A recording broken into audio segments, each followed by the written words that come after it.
Yo, what's up, guys? How's it going? Speaking of elusive maery, why haven't you updated Shadow combo? Basically. I mean, I did update it a Good bit. morning, I don't know. boy. It just really isn't that good right now as a deck. That's issue. What's up, Kuvira? All right. So as indicated by the title, I was kind of thinking about playing tahm soraka deck today. What do you guys think? This was my goal. Also, today might be a short stream, but I also said that yesterday, and then I streamed like 9 hours, so you never really fucking know with me.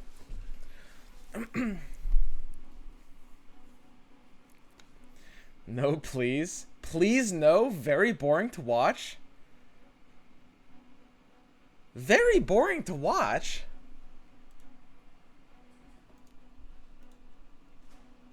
Would you rather have some high octane burn gameplay? What constitutes an interesting or exciting deck to watch? Like, what does that look like? Uh-oh. I don't have any broadback protectors. No, I lost.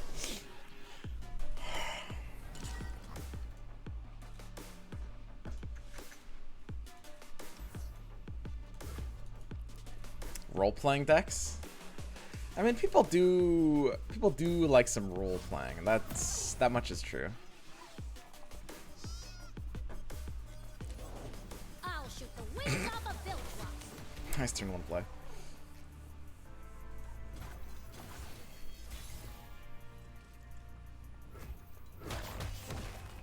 Whee!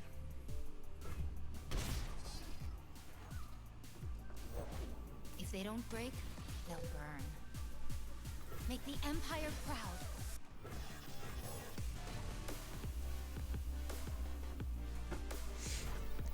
I would love to see Exodia Mill. That deck made me fall in love with this stream. I liked that deck. I missed that deck. I have been kind of being too tryhard recently. I think that's very true. I don't know. I like matchups like this, though. Like, wasn't that fun? What about that was boring to watch? Tahm Soraka's a great deck.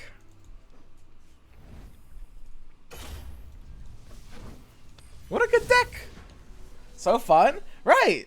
I was having fun. That guy probably had some fun. What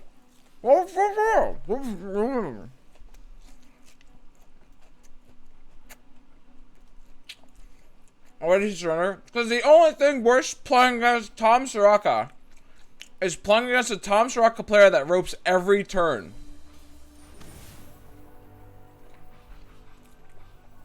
Imagine that.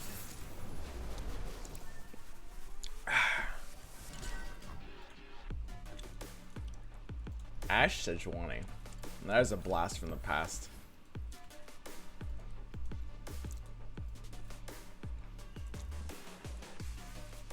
I don't think I like Goat as much here. If we're attacking on evens, I'll take Goat.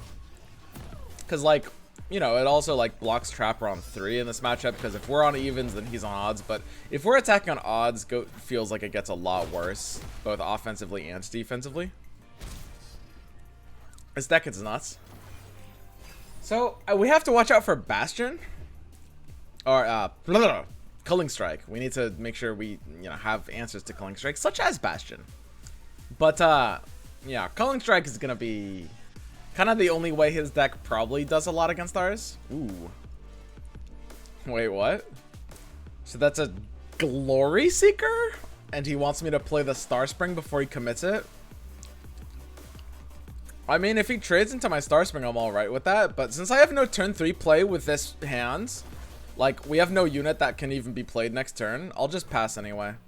It gives me better odds overall. And now I think I open attack, get my 2 in, and then play the Star Spring reactively. Looks a bit better. Good open pass. If he plays, like, an Avarosan, I guess that could compel me to Goat instead.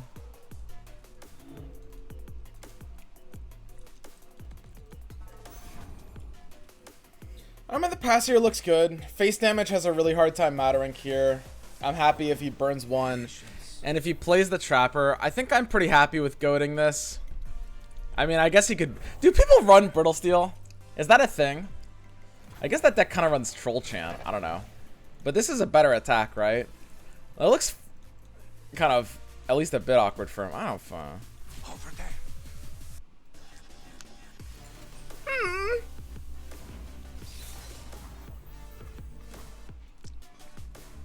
God, Brittle Steel's broken.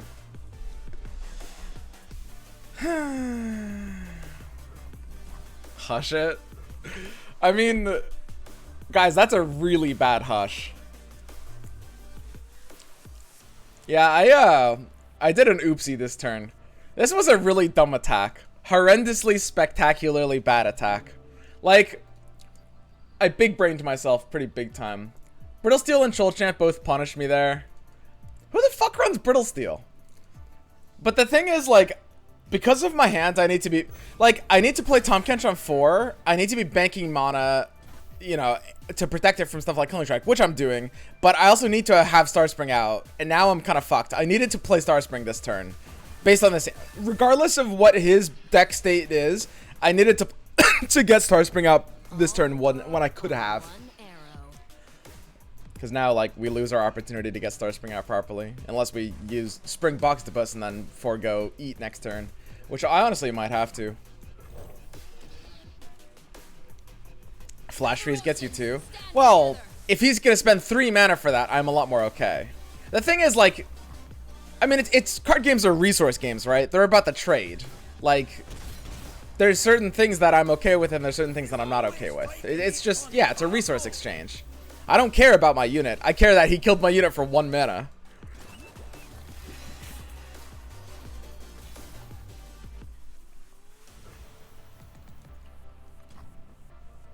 Yeah. Kind of fucked myself here. Also, I'm kind of, honestly, I'm not sure how this matchup works. I could see strong arguments to his deck being favored, and I could see strong arguments to my deck being favored. It's like, I have a lot of answers to stuff like culling and stuff like freezes, and his general game plan. Stuff like hushing his Ash, for example, like stops a lot of, you know, most of his win conditions even.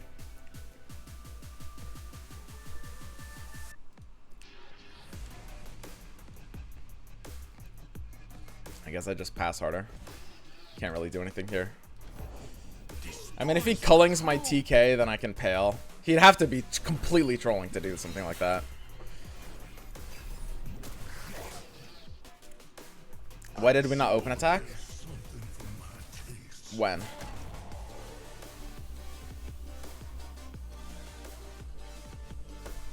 You mean 2 turns ago?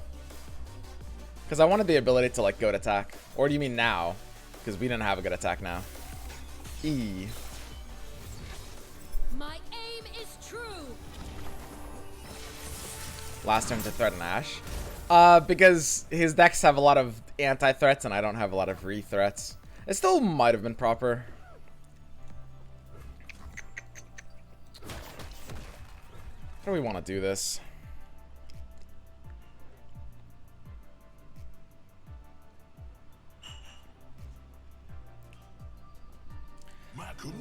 I guess I just try to kill the Ash with the Boxtopus. Man, the odds of that working are so low.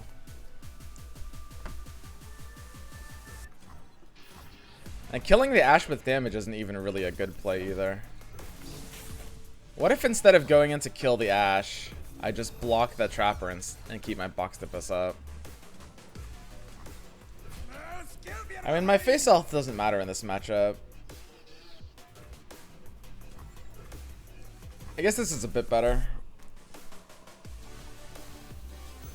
But yeah, I mean, we're not looking good this game either way. They walked around, saved the homestead. Soraka was a good draw, though. I wonder if I could do something with this. The possibilities are infinite. Doesn't this deck run Fury? No, they cut that card a long time ago. Every step, a new journey. Reckoning? Yeah, he could Reckoning me here.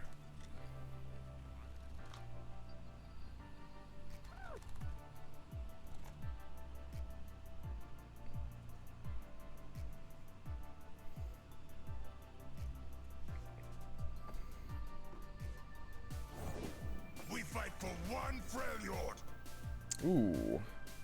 So he just spent all his mana? He's letting me just, like, eat something big? That's a quite big deal there.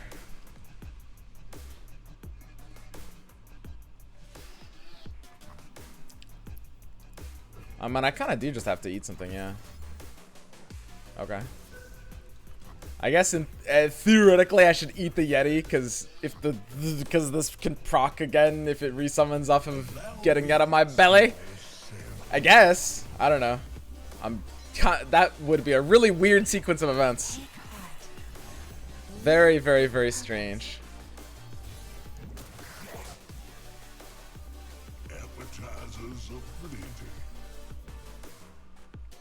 Yeah, I mean, I guess we're astraling that anyway, huh?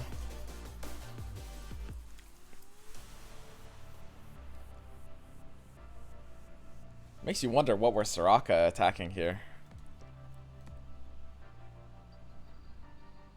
If I go into like Astral Acquired Taste, then we're super vulnerable to like any Culling Strike response.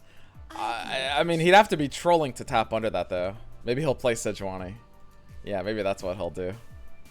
Uh-huh. I think I have literally no choice but to move in. Well, I mean, there's no chance we get punished for Codger. Mana-wise, there's no like sequence of events that makes us need the 7th point of mana. Like, we're gonna need 6 for these two, but we can't do anything with this anyway. So we can take like a proactive action pass here. We're losing to Reckoning no matter what as well, so we're not like playing into Reckoning by doing this. You can Bayou, but I can't properly like Bayou here, I think, right? Like Bayou plus Acquired Taste plus something else. So you like Bayou the Soraka, and then you have 9. And then the Soraka will come back out. That would be better maybe post-attack. I don't know, that's interesting. I honestly didn't really think of that. That could make sense.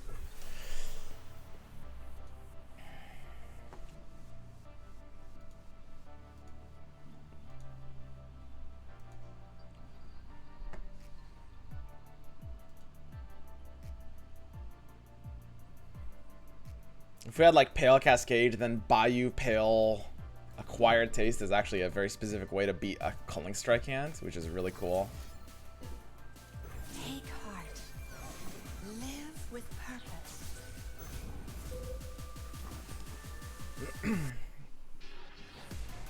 Okay, so we're losing to Culling Strike there, and that's kind of about it. There's not like a ton else that really threatens. I'm definitely like, I sort of underrate Bayou Brunch. It's not a good card, but I often kind of don't even consider it as an option. Whereas there are some weird situations where it actually does kind of pay off. And I should be considering those, for sure. I mean, can I even attack here at all? I mean, TK, there's kind of no upside to attacking, right? If he blocks my Soraka, Soraka gets damaged. He can't actually, like, positive trick my Soraka. So there's... Yeah, I guess this is actually... These two attacks are free. Take heart. Accelerate your win condition. Yeah, exactly. I think he's on a 1-turn clock either way. But this feels good. I mean, we've got Star Spring basically... Ooh, I didn't do the math there. I guess neither did he off of that block. Maybe he just wanted the easy way out. Wait, that was a little crazy. Wait, what? Oops, we just won the game. Ooh. Ooh, yeah. A weird thing when that just happens. Fun deck? See? It's a fun deck! Why don't you guys agree? This deck is so fun. Like, who doesn't find this fun?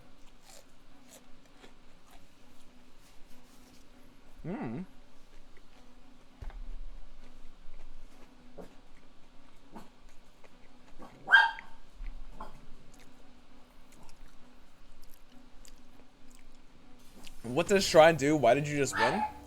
Because I'm simply a more skilled individual than my opponent. That's all there is to it.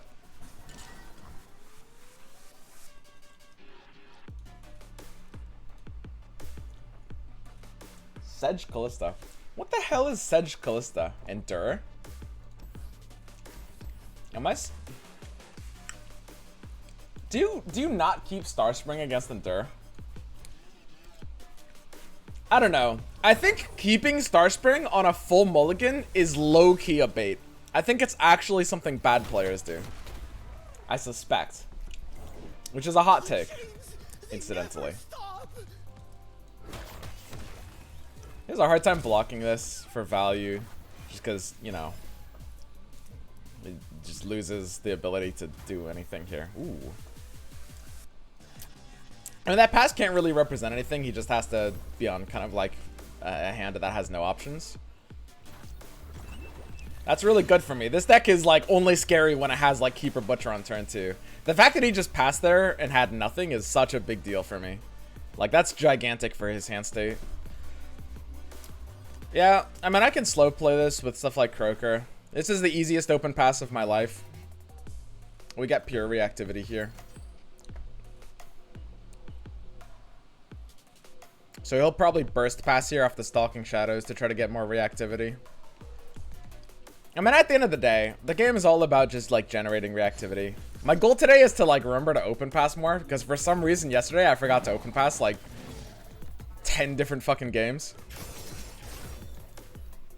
I don't know how that happens. I mean, our soraka gives us 2 attacks that he can't really block, but at the same time, soraka also kind of accomplishes nothing here. In reality, we just want to be accelerating our options, I think.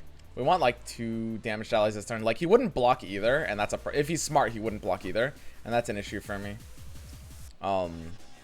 Yeah, I think Croaker here is the best option. It could have been Boxtopus, but I really value like getting the draw online as early as humanly possible. Like, every action matters. Because every time I go in for an action, the extra card just gives me an additional option per action for more value.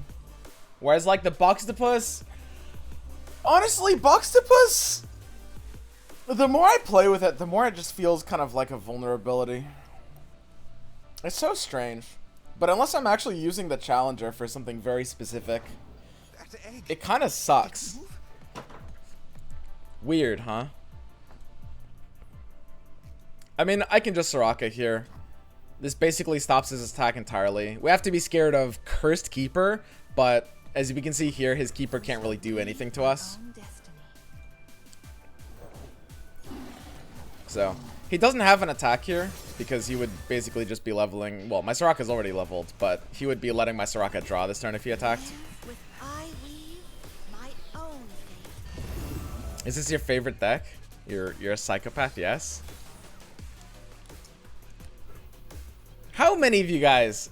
Okay, be honest. How many of you guys have a little bit inside of you that enjoys this deck too? Come on. Come on.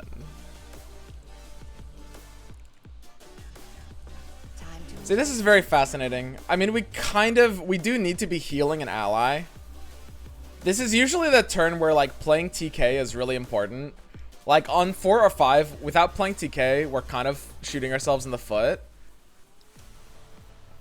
The unfortunate thing about this is our attack here completely sucks.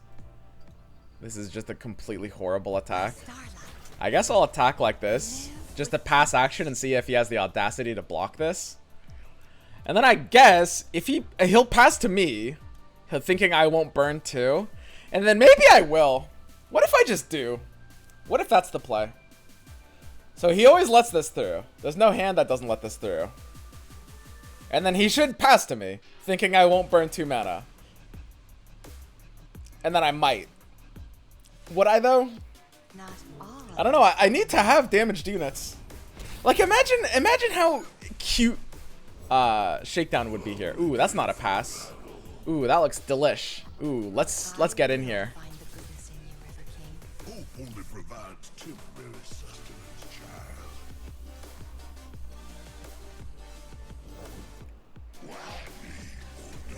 child. Okay. I'm not too afraid of my Nexus health because I've got these lovely touches in hand. Appetizers are pretty.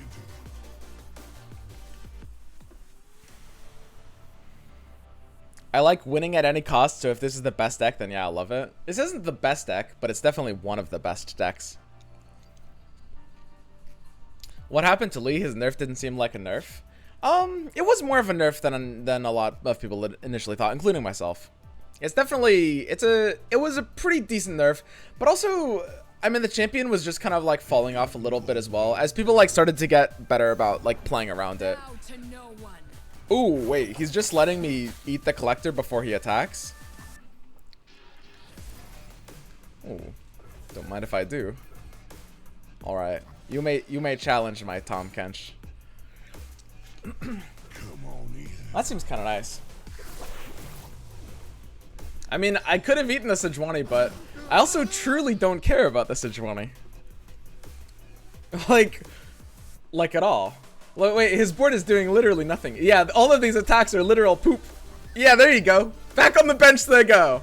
So let's go ahead and heal my Tahm. Ooh, draw two. Ooh, hello. Oh, hi.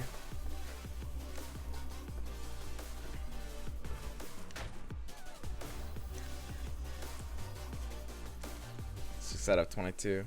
I'd be pretty remiss here if I didn't start croaking. Do we need to like buy you brunch? I need to draw like an astral here. Ooh, shakedown. Ooh. That's a nice option. I don't know if we'll even use it, but it's nice to have that option. Where there's a will, there's a meal.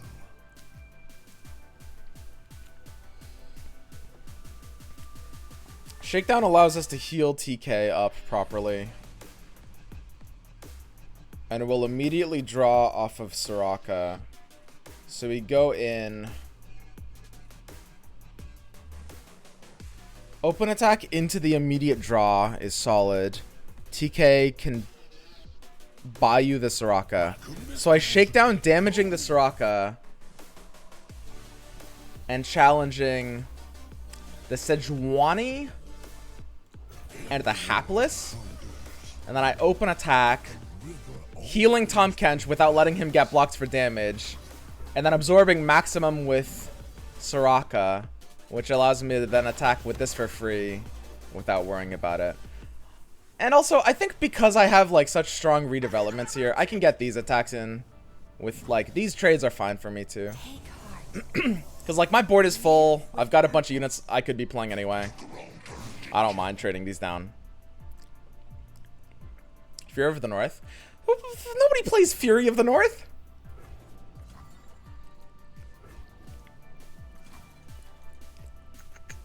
Yep, looks good to me. So now, because we had Shakedown, like look at how important Shakedown is there. If I hadn't been able to do that, I couldn't, like the Shakedown allows me to heal my Tahm. Because, and it allows me to attack with some other things, which doesn't matter. The ability to heal my Tahm is really important. Because like Soraka needs to support Tahm, which means Tahm needs to attack. But without Shakedown, Tahm can't heal off of his attack. Because he'll just get blocks for big value there, right? So now we go ahead and level our Tahm. So our Soraka drew the card this turn. We've got 7 mana left over, which gives us maximum flexibility. So now our Tahm gains the current stats. So if I Bayou Brunch the Soraka right now, Tahm will gain her current stats. But he can't actually deal damage properly, so I guess it's kind of all the same anyway, right?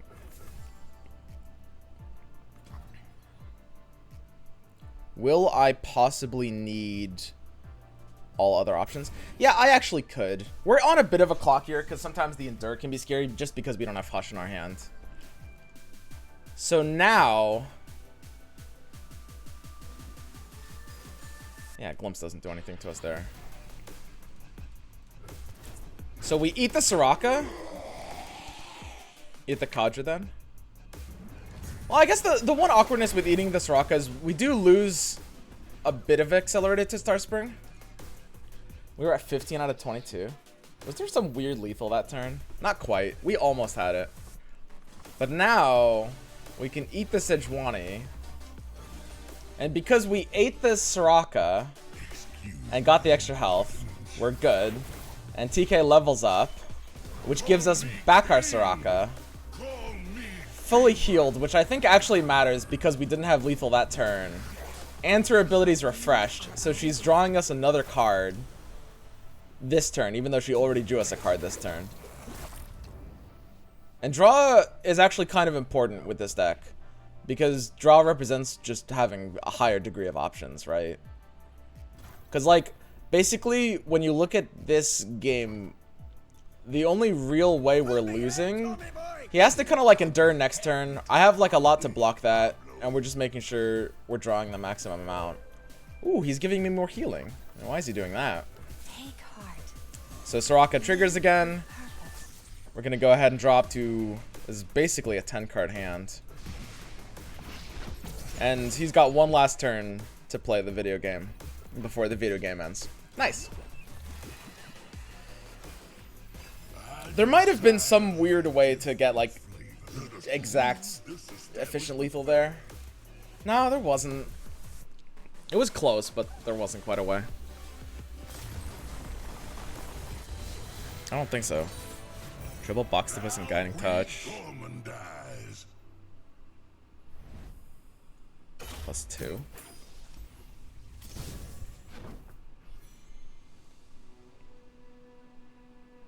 Was it actually? But then you're not playing around like Vile Feast or Horror, right? I'd rather play around Vile Feast or Horror. That's a lot worth it. Yeah, we definitely don't have lethal there. Like, lethal is only a thing if it's guaranteed. We just want to survive one more turn. Extend the clock by 1. Don't go in for super early lethal. Play the Star Spring to the left of the other one. You can't play the Star Spring to the left. The second Star Spring is basically a useless card in almost every game.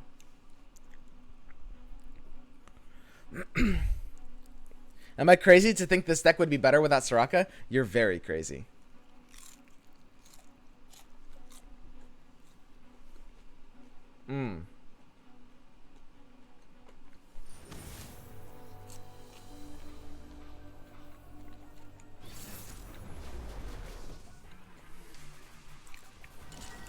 What's the best analogy in real life for tempo versus value? Getting a business degree is value. Getting a job when you're 20 is tempo. Misfortune Gangplank. So obviously Star Shepherd is the great keeper.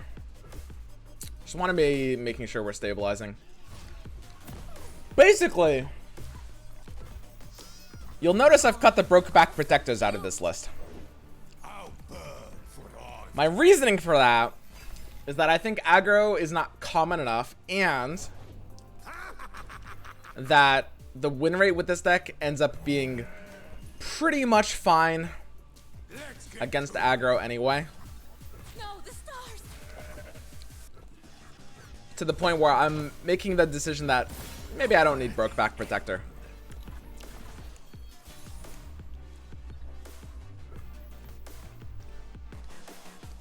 Wow. This Star Shepherd draw is almost enough to get me off Soraka. I mean, it totally isn't. Caring for the stars shows their true potential. I can't wait to see them when they're all grown up. This deck doesn't run Make It. If he's net decked an old version of the deck and he's about to Make It Rain me, I'm gonna be pissed. By starlight. Live with purpose. Yeah, and he just trades off the Grenadier here.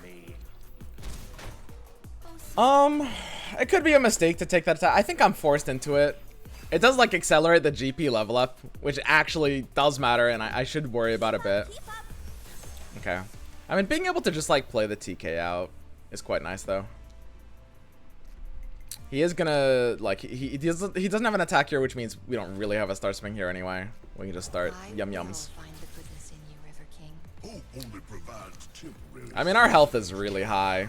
We have like Guiding Touches if we maybe need them. And he doesn't really have an answer to TK. So what are we scared of? I mean, you should always be asking yourselves, like, how does this game go bad? How do we end up losing this one? What happens? Well, we do need to start alleviating some pressure. I think we can take the very non-committal Star Shepherd. Unless we want to do like a really weird play. Unless we want to use either our gem or our Bayou Brunch, we're never going to need this extra 1 mana. Because everything else in our hands costs 2 mana, right? And I don't see a reason we would gem here. So Star Shepherd is a nice low commitment play. But if my eyes are closed, Some hands would actually pass to me here and want me to play Acquire Taste first. And I would, of course, absolutely pass back. It's just like if he doesn't have like a non-committal play, he might feel like he has to pass there. Okay. So at 3 mana, if I play Acquired Taste, he does have the ability to play Misfortune, which feels a little bit awkward. But I do actually want my Tahm Kench to get damaged, and I do need to land the other Star Spring on board. Also, I mean, the Zap is still a bit of a threat for now, so I will use it on the Zap. Also, his hand range doesn't really contain MF unless he drew it recently. He would have played it like 2 turns ago. But because he's like, you know, tapped a little lower, there's just less, you know, responsiveness. And this is fine. Getting the Zap off his board. Obviously, it's like he countered us, and if his hand is like a lot of burn and more zaps, like zap into more fervors, then, you know, this could be kind of scary, but this is effectively what we want to have happen. Even if he fervors it, it just means the fervor's out of his hand and the zap's off his board. Like, that's all we need to do. Give it all is too slow. Is that the Targon one? If that's the Targon one, it's so far beyond bad, it's ridiculous. I promise you, I think that card could be 3 mana and still be bad. I'm not even exaggerating. I think that card is, like, even you guys that think that card is bad, I still think you guys think that card is too good. I think that card is I think that card is like the worst card in the game. I mean, I guess I can get into free attack since he shouldn't have the ability to block me. This attack doesn't do anything. But it deals 3 damage to the face. Go!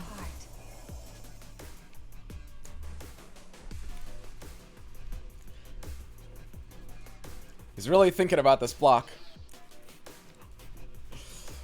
Give it all as the PNZ one? Oh, give it all is not that bad then. They all of their fucking song lyric ass names, I can't keep in mind which one is which. They all sound the fucking same to me.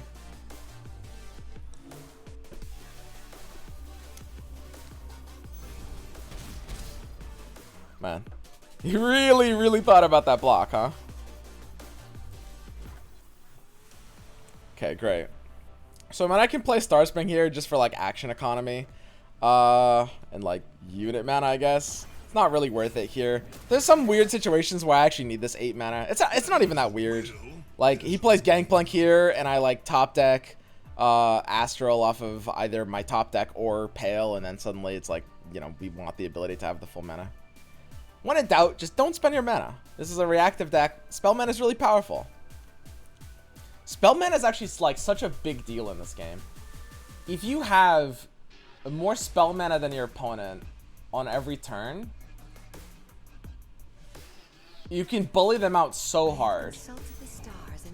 Like, spell mana is kind of nuts. So, if we go into Eat the Gangplank, we have to be really scared of basically only one card, Fervor.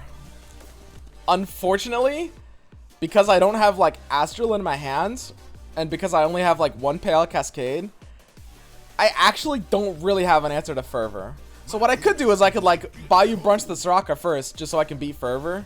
The only problem is then his Gangplank gets to attack, and that's pretty bad for me too. He's already used 1 Fervor. Man, this is actually kind of awkward. I mean, I could just try to like block the Gangplank with like TK Pale Cascade.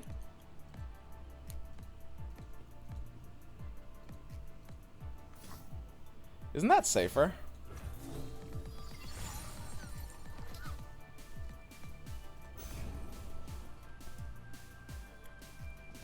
The dead don't need riches.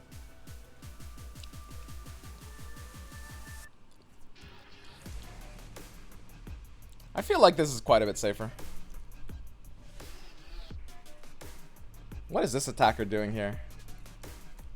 What? My friends. My friend, don't let me damage my units. Yeah, no, this one too. Yeah, just the gangplank. Honestly, he might think about just not attacking at all, which is really funny. He might just peel the gangplank back right now. He might realize that. Ooh. Okay, sure. Yeah, I'll just I'll open with this. Keep myself nice and flexible. Got the Bastion, which is pretty nice. It's the answer to Fervor, regardless of like which line we take. Bastion is actually really funny because he could damage. Oh, he actually has Fervor, and he's thinking if he should Fervor my Tahm to kill it, or Fervor the Nexus so his Gangplank levels up and survives. Unfortunately for him, neither play actually works because I've got Bastion, which will counter both plays. This is a good spot for Bastion. Is it? It's alright. It's not really nuts. Like, it's just doing what a Vigor or a Pale would do. It's a bit more flexible. We are going down to 7. But, I mean, we've got, like, draws and guiding touches and shit. Can't you hush? Is that worth it? Hush cheaper? It is cheaper, but it's a lot less long-term value, right? Like keeping hushes in hand. I guess I don't need to keep 2 in hand. If we only had 1 hush, like, because hush is an answer to stuff like zap. I guess since we had 2, we could have just hushed. I don't really like the idea of mana efficiency doesn't really matter without a hush already doing something in this hand, though, right? So yeah, this is a little awkward. We actually, just because of like the way this played out and we have no draw, we have no way to beat like decimate heavy hands, which is bad. That's the kind of hand we should be beating here.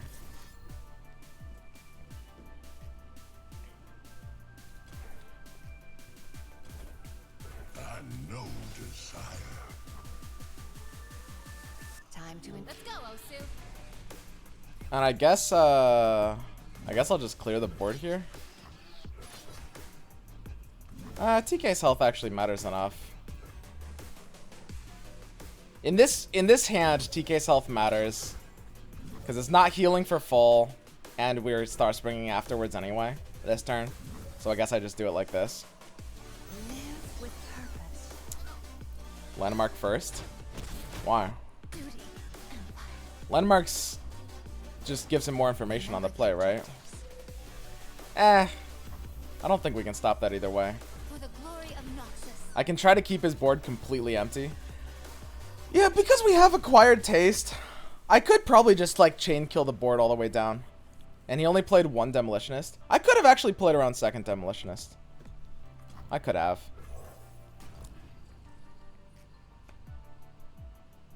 But yeah, normally we're normally super safe in these situations.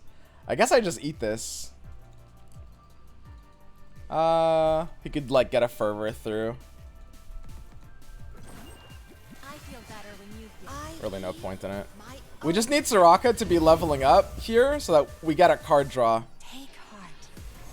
But yeah, there's no reason to play Star Spring early to get triggers aren't how we're winning this matchup, right? I'm only using this to level the Soraka to draw more cards.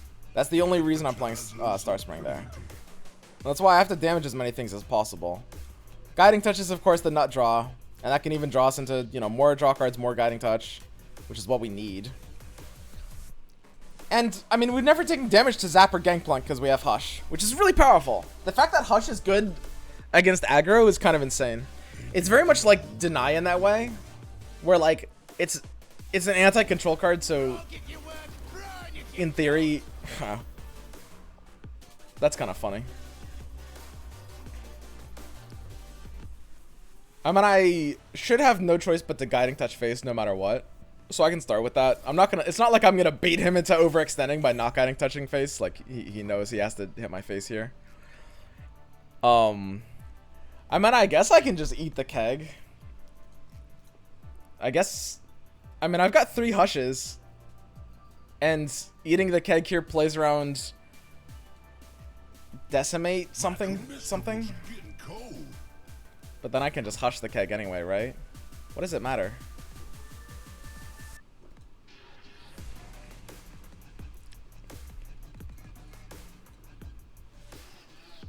I guess it doesn't. Okay. But yeah, it's pretty awkward. The Fervor Decimate hand beats us here. And that's, again, that shouldn't feel good. So this is the Decimate that he's had in his hand all game. And if he has the second Fervor on top of the Decimate, then we're losing. So we definitely misplayed by not playing around the Demolitionist properly. It wouldn't have mattered because he had Petty Officer anyway. He had a 2-unit play. But it doesn't change the fact that it was a misplay. Not all of us are immortal. Third Fervor. Oh yeah, you're right. He has used to. I mean, we're pretty safe here. Like, even after that, even after running a version without Protector, even without getting Guiding Touches early enough, and even with that minor misplay, we're pretty safe. I mean, Acquired Taste and Hush are kind of the same thing. I guess I'll just eat this. Is there a reason to use, like, because this is the slow speed one.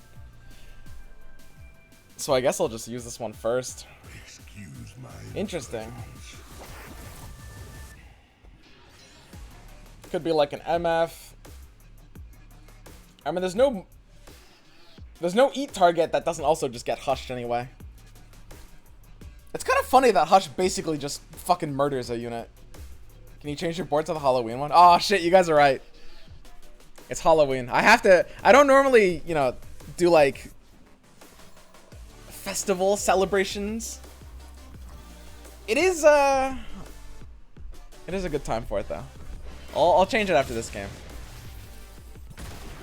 Ooh, I was supposed to hush that. Yeah, whatever. It's 2 health anyway. Who cares? Are we just AFK here? Trying to think what actually makes a difference. I mean, we haven't healed yet for Soraka, so that's happening with Starspring here. Okay, so we're just killing him this turn, right? Don't you lose the hand now? Ah, yes, the good old MFGP hand. A feast awaits. Round them up. You leave me no choice. I mean, this shakedown does reduce his clock by a pretty relevant amount, honestly. Like, the ability to just hit him for 20 here is kind of nice. Because letting him draw, like, that shakedown actually does matter. Letting him draw into, like, the thing about burn is, you have to understand, burn is different from aggro. Some people call burn a type of aggro, and it kind of is. But the identity of burn is, like, they are slower than aggro. They are. And for that loss of speed, they gain complete inevitability. Which is to say, you have to put them on a clock. You do actually need to kill that. You can't just chill at low health, right? Whereas like something like discard aggro, that's something a bit more board based. You're usually a lot more okay extending games out. Like there's a stabilization point. Whereas against burn, unless your health is like 12 or higher, you're not really stable. You're not really stable. So the ability to just kind of like punch through their defenses and end the game a turn early and deny them those top decks is really important. Because burn plays for like high top deck value in those late positions. Yeah, I hate Bastion. I do. Oops. It's Halloween, gotta make a spooky deck, and the spookiest is Prankster. A spooky Halloween deck. I mean, just some like Shadow Isles deck. I don't know, I'm not much of a role player. I say as I switch to the Halloween board. But I mean, it's like, is that really interesting? Is that compelling content? It's like, I played a flavorfully spooky archetype on a somewhat spooky day of the year.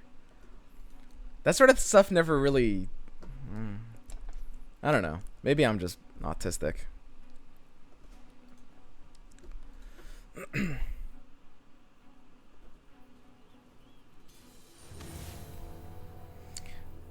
Didn't they say they were going to change Bastion a while back? What happens? Well, they nerfed it to 4 mana, if that's what you mean. So we have our boy The Noise here. The Noise is a friend of mine. He's also playing tahm soraka, like the fellow cultured individual that he is. We've got Tahm Kench. The only problem is, so we're attacking at odds, which means we get to go first on 5. So wait, doesn't that mean we won? This mirror is literally decided by the coin flip, by the way. This mirror is literally decided by who's attacking on turn 5, which is really, really, really funny. Like, it's truly hilarious. Like, whoever's attacking on odds, if both players have Tahm Kench, literally can't lose. I think. Maybe there's some weird exception I'm thinking of. But like, yeah, we're attacking odds, so we're good.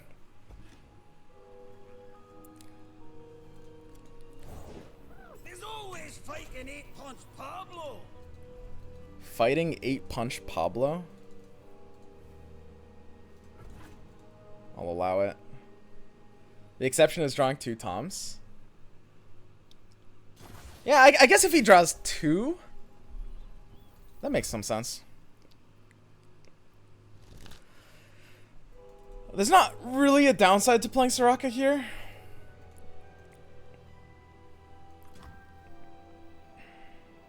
Is there really an upside to it, though? If I play Boxtopus, and if I throw in the challenge on a Shepherd, he's got to feel a little awkward. I can probably get him to send his mana to spell mana. Because he can't do much. I can't play a non-committal spell here.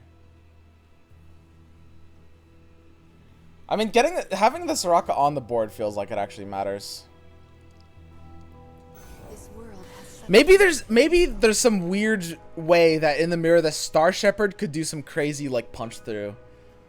But I mean, I have Hush, but Hush still, Hush could get demanded off of something else.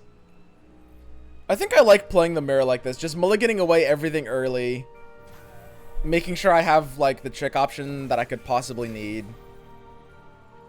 Playing TK on 4. We hit Astral. We have like 2 Astrals and Hushes. We just want more tricks than the other guy.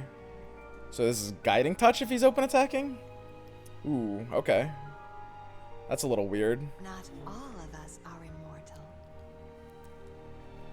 Okay. So, does he have a way to kill Tahm Kench here? If he has like a weird shakedown double guiding touch hand? Still no. He can't kill TK if I play TK, right? Am I missing something? What is he gonna do? If he's playing the Hunting Fleet version. If he's playing Hunting Fleet and Shakedown, we're fucked. I can be patient. I will find the goodness in you, River King. Hope only provides temporary sustenance, child. I mean, I think we're good. We're good. What an easy game. No noise concede now. He's playing it out. He's playing it out. It's hard to play into. I have yet to. It's definitely possible. I've yet to see a TK attacking odds lose this mirror, and it is really, really hilarious that it ends up working like that. All right, seems good, pal. Okay, so here's the Guiding Touch. I feel better when you feel better. But I mean, he's not even banking mana here. Like, I mean, I'll just pale that. I don't even mind paling that, do I? Oh man, the mana bank actually kind of low-key matters. But his mana is so low too. Yeah, I'll just pale that. That's fine. I don't think he can punish this. Like, I don't need to have more mana than him, I think. I just literally just AFK now, and if I'm AFK'd, he can never play TK or Soraka. And then we're good.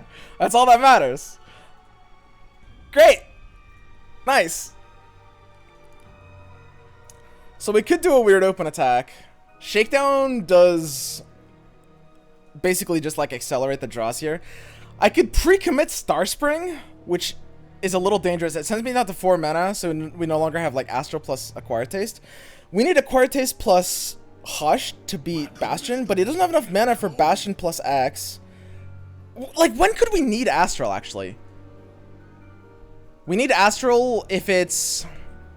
You know what? If it's Soraka plus Pale, or Tahm Kench plus Pale, we would need Astral or Hush. Be Soraka. Soraka only has one component. I can't think of a punish to the Star Spring, because like we have the Hush. Basically 180. If it's Soraka or Tahm, Soraka wouldn't even. Yeah. So I'm just AFK here. Like I can attack now. It's a free attack. Not any reason to not attack. And then we're both just passing infinitely, except I'm winning. Great!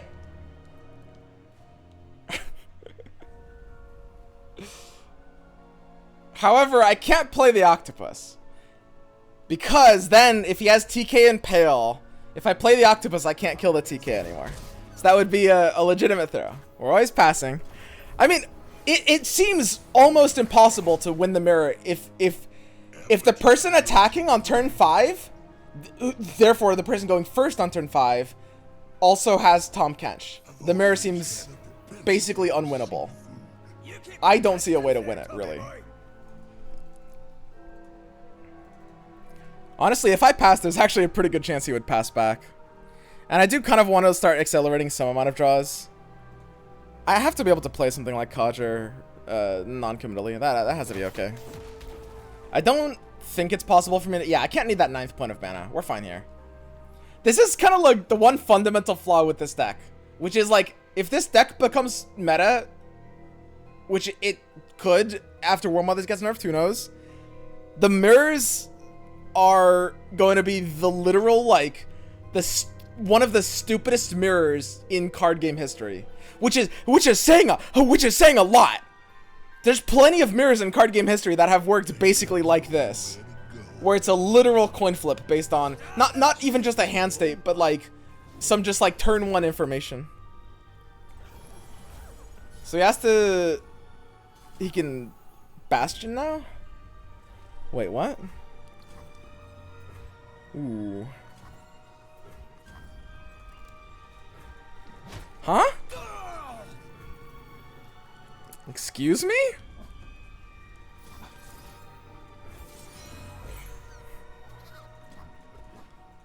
Okay. I like that attitude in the noise. I mean, he literally can't win here. He very literally, as soon as it was turn 1, well, he didn't know we had Tahm Kench in our hand. But as soon as I dropped it on 4, there's no way he could have won. And from our perspective, we won off of our opening hand. I think. So we do need a 3rd damaged unit here. If he plays... Yeah, I mean, he can't play any combos that force us to leave our mana open. So I could just play Boxtopus now to get a 3rd damaged unit. That would be totally fine. The 3rd damaged unit's important because we want to draw. The first 2 damaged units are going to level Soraka, and then the 3rd one is going to be the one that draws off of her. Live with the possibilities are infinite. If this deck becomes meta, would you run Diverging Paths? No, because killing Starspring with Paths is terrible. Like, that's a trade down. I don't give a shit about Starspring. Where there's a will, there's a meal. Like, I almost want to cut Starspring. I've thought about cutting Starspring. It's alright. It's an okay card. Look, I'm not going to cut it, but it's an okay card. It's whatever. I don't need it. It's fine. Yeah. The unfortunate thing here is, like, we don't really have a game closer. We're kind of just, like, AFKing here a little bit. So what's in store for me, Nemo? I need time for commute time. But Starspring is literally why he's losing this game.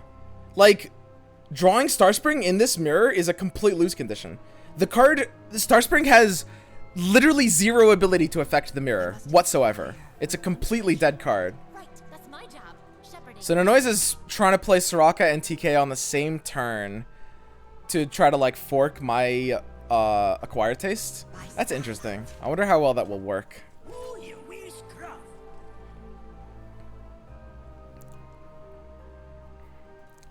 I do enjoy prospecting. He's trying to bait me into eating his Soraka so that he can play TK afterwards. I guess. Take heart. Live with purpose. Go no further. But I mean, I'm not the one who has to play anything, is the only problem with that strategy. I don't have to play shit. I don't have to do shit. I'm AFK. I'm not gonna fucking eat the soraka in the noise. Like, you know I'm not gonna do that. You know that's not gonna work. I'm basically 1/8 gay. I'm just chilling. I guess I can play something. I could have paled there just to cycle it, honestly. I guess it would have been alright. I can like accelerate my win condition with Star Spring by using Shakedown here to just start healing a little bit more. I guess. Is that... I think that there could be some utility to that. I don't know. I'm not gonna use Acquired Taste. Why would I ever press this button? That's not happening. So that's why the mirror works this way. That's why attacking on turn 5 is why you win. Because Tahm Kench comes out on turn 4. There's no way in the entire deck to kill it if they have banked mana. Literally no way in the entire deck to kill it. Which means whoever goes first on the turn that you have access to Acquired Taste, which is turn 5, is the one that wins the game in the mirror. Again, it's very stupid. It's very, very dumb.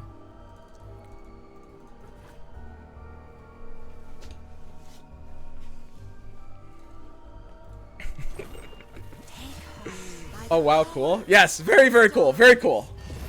Very cool mirror.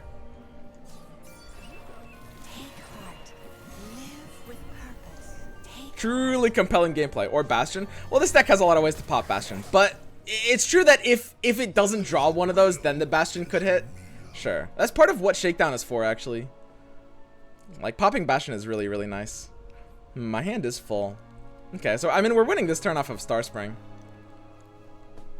Or at least, you know, we should be. Ring a flippin' bell!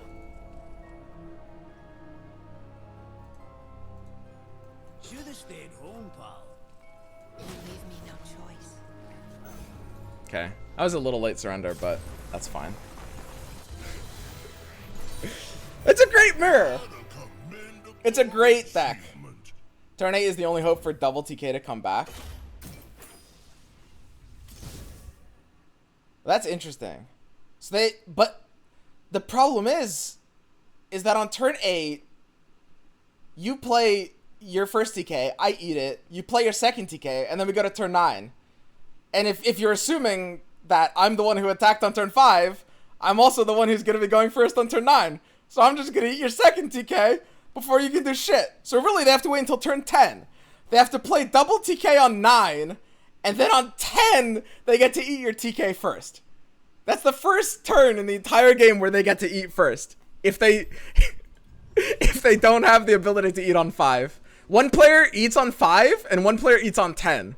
That's how it works. Alright, let's check out this garbage deck activate, guys. Redeemed garbage deck activate. Alright, here we go. Huge. Oops. Where'd we go there? Ooh, a spooky Jinx deck.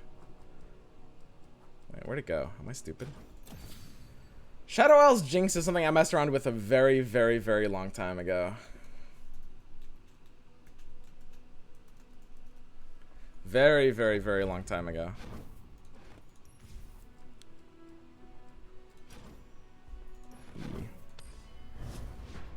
This is Lobster's Barkeep deck? Oh god, is this a Lobster?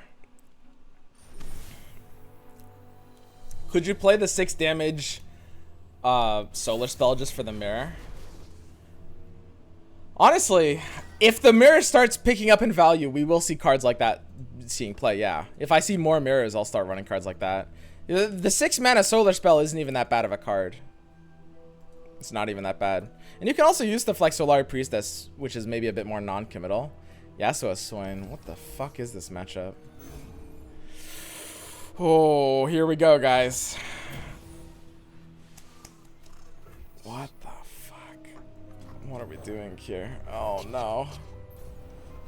Oh, God, Whale. What the fuck is in this deck? What?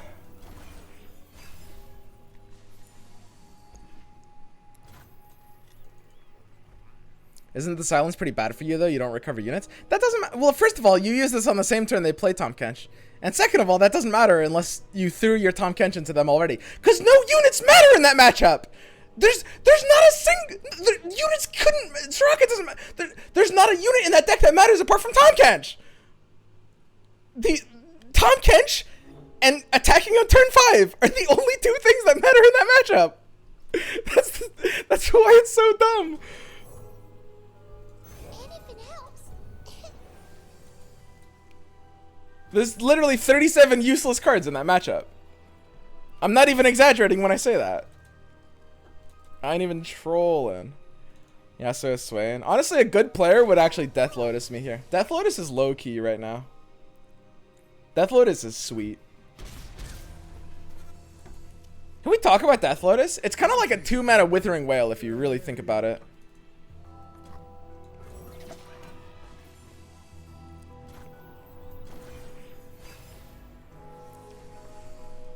Like, especially now that Make It Rain is nerfed.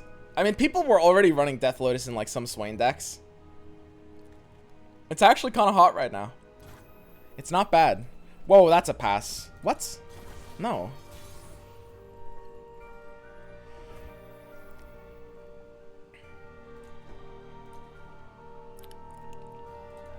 I mean, I guess I'd go in for a Mystic Shoot on that. We could have some kind of buff. In all likelihood, this could get, like, Nopified or something, but...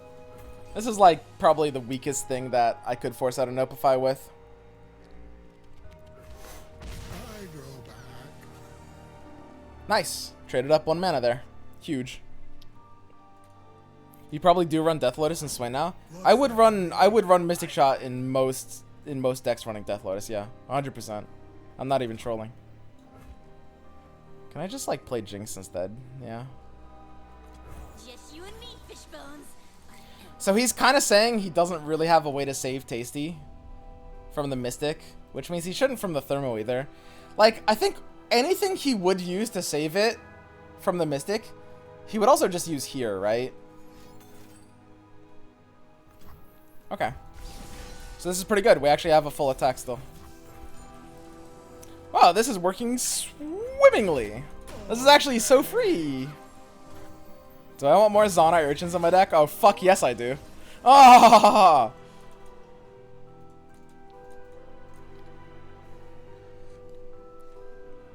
I've been looking for a good Barkeep deck for a long time. Glad to see you running it.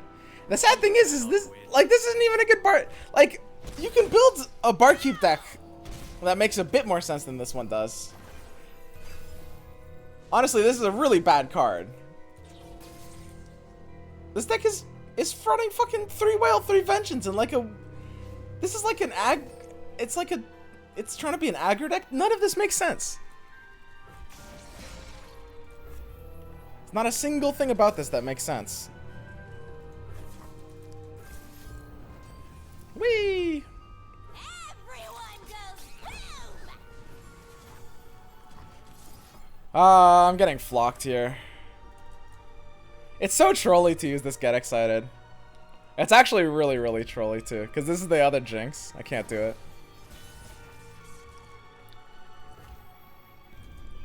I don't know. It's very possible that he couldn't be ballsy enough. I can shuffle more Jinxes into my deck though. I'll do that. Gunplay.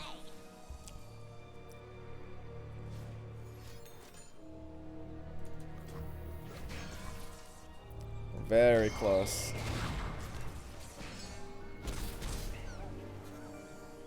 It's a control deck? Ah, yes. I love my triple Whale, triple Vengeance, discard, aggro.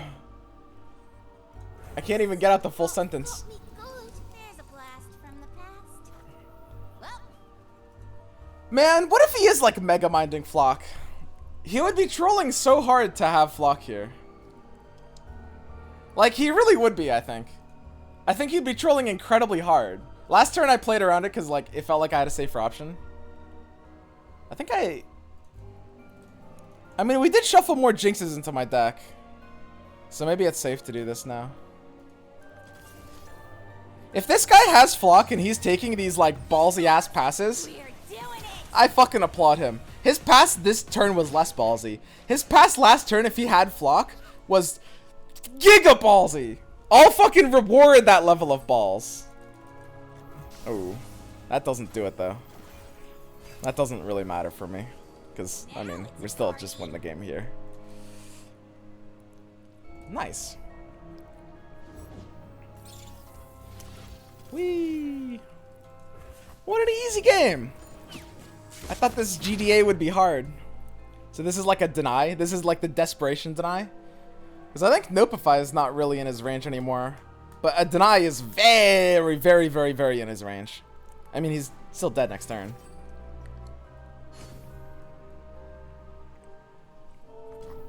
Ooh. I guess he's just dead this turn. Pass the Yasuo test, it's viable. That's true. Not every... Honestly, I'm not even joking. Like, Yasuo Swain's not that bad right now. Yeah, that's the better deny. Yasuo Swain is actually kind of... It's better than you would think. It's not that far off from Swain's Bilgewater, honestly.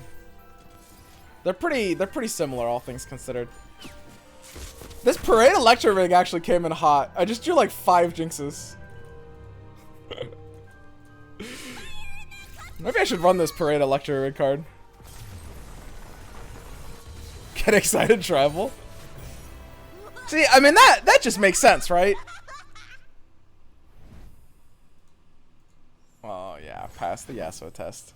Discarding Barkeep was rude though. But how can I play Barkeep there?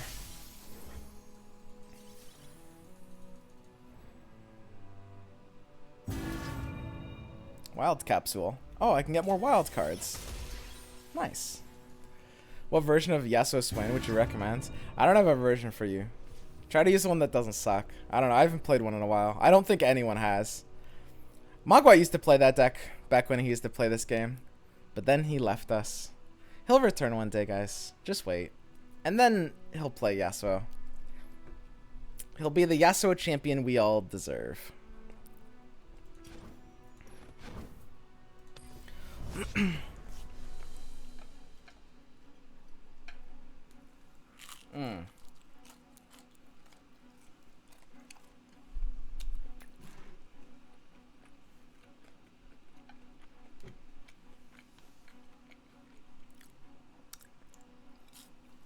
My guy quits every 2 weeks. Check W. I mean, we all quit every 2 weeks. I quit every 2 weeks. BBG quits every 2 weeks. Like, literally everyone's quitting every 2 weeks.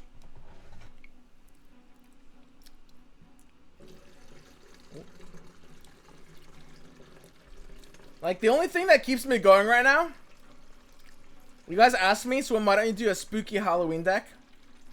The only thing that keeps me going right now is Soraka's thighs. Single-handedly keeping me in the game.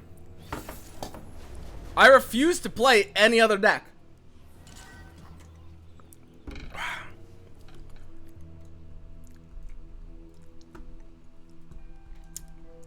Mulling this deck is so weird. I think I full mull but star. This has to be right.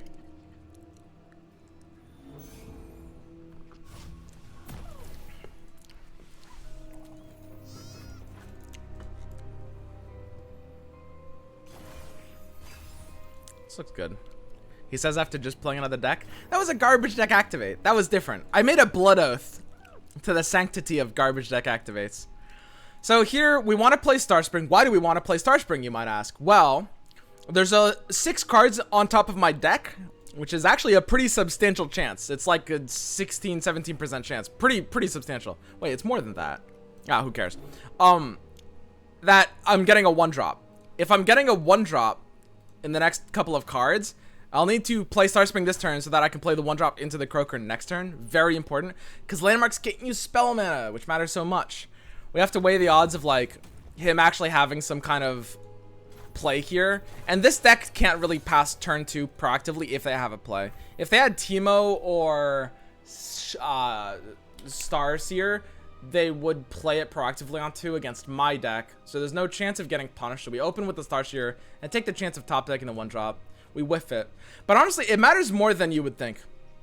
It matters a lot more than you would think. So this is what we call like playing to your outs, which is like just like thinking, oh, we might top deck something next turn. Let's make a sequence that's non-committal. We're not assuming we're gonna top deck it, but choose a sequence that just happens to be slightly better if we do top deck it, right? I guess I can play Soraka here for mana efficiency. No, I want to bank full with the Tahm Kench turn, I think. This is weird. This is so strange. Bad hand, for sure. So, the thing about playing to your outs is, like, I think a lot of players understand what it is and that they should be doing it. But what you might underrate is, like, how big of a deal it actually is. A lot of people probably think things like that are, like, these, like, nitty-gritty min-max kinds of things. And in reality, it's, like, on average, your deck is going to be 30. And usually, playing to an out is a 3 of. Which means, like, on average, playing to an out is like a 10% chance of, like, making a play that's much better. And 10% is actually a lot.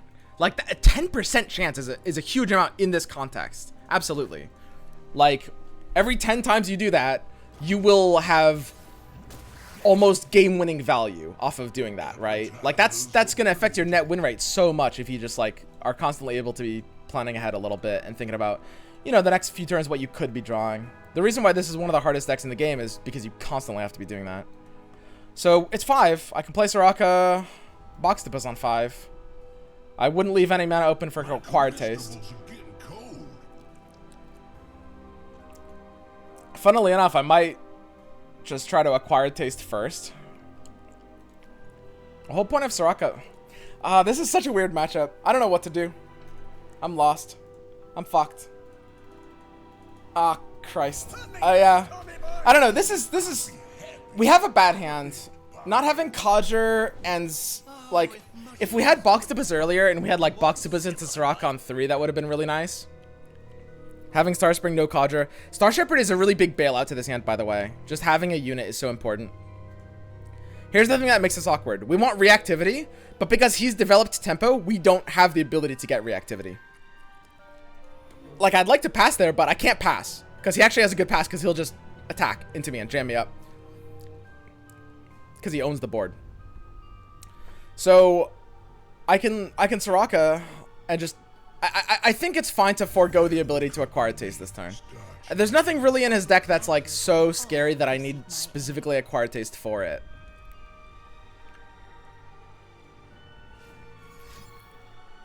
That's a harvest right there. I've always been a fun guy. Oh, Jesus. Is that deck actually just, like, low-key favored into this one? I mean, obviously, this is a bad matchup, but... Like, even outside of this matchup, it kind of looks like the way that deck plays should actually do pretty well into the way this deck plays. In theory, if I assume he has no combat tricks, we do have the ability to flip Soraka this turn for value, too.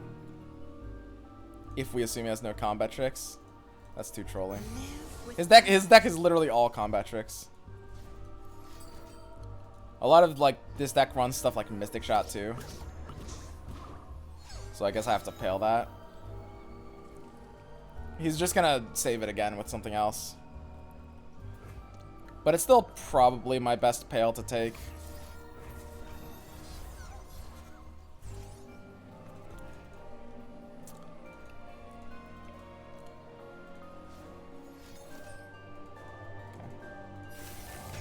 So we're still up on that exchange. Like, we're up 1 mana from that Flash Freeze and up a card in hand, which matters a lot more than, like, the unit stat line. That feels alright. But the problem with this matchup is, like, my deck doesn't rush him down that fast, and these puff caps are actually scary. And I mean, he does have a really crazy puff cap hand. I think I'm not... If he doesn't play Teemo on turn 1 in this matchup, I'm not that scared. Because we actually couldn't... We can't really answer Teemo for a few turns, usually. With this deck. Monka. But yeah, Like the mana game, it's so hard to understate, or so important to state how insanely important the mana game is, right? Like this idea of who's got more mana, who's got more reactivity. Like the fact that we traded 1 mana up with like Pale into Flash is such a big deal. It's such a big deal. So now I have the ability to pass and level up my Soraka, or I could go under 5 mana, or I could pre-commit Acquire Taste and see how that works out.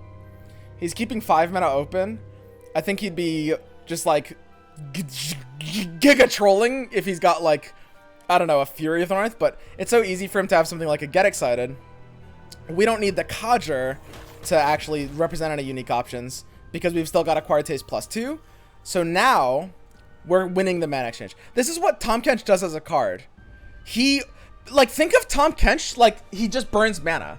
He doesn't let the opponent spend their mana. This is what, like, when you look at Tahm Kench like a value engine, it's actually a bad card. And that's why a lot of players, myself included, thought it would be underwhelming. But it's not a value engine. It's like, it forces the opponent to just not be able to do anything. I'm discarding the Acquired Taste every turn, and I'm happy about that. That's what I want. Because my opponent literally doesn't have the ability to do anything while I have that card is in my hand. And because it's so cheap, I'm winning the mana game every turn. Because I'm threatening this card plus a trick, even when I have just 4 mana. Even when I have just 4 mana, I'm spending my mana and my opponent isn't spending theirs. That's the trick of Tahm Kench. That's what makes him nuts. So it looks like, I mean, we do have a pretty hot shakedown here. We are just going to want to drag these two. We can go ahead and threaten effectively like the board at large here. So we go this into this, this into this, this into this, this into that, and this into this. That's optimal. Okay. So yeah, we don't want the Tahm Kench taking any damage. We want the Soraka taking maximum damage. We need the box to bust to challenge the unchallengeable Puffcat Peddler. Soraka needs to heal the Codger to challenge the other Peddler. Okay. And we've got, you know, Static Shock coming in, which is a pretty nice opportunity for some Blast Figure. The fact that we're accelerating Starspring's ability to kill him is important here, because he is putting us on a bit of a clock. Yeah, this is looking perfectly fine. Discards Rummage and Kindly. He's realizing his health doesn't matter, so we can just discard Kindly. Discarding Rummage is actually very interesting there, because that means the other 2 cards in his hand must be very good for him to discard Rummage there, I would say.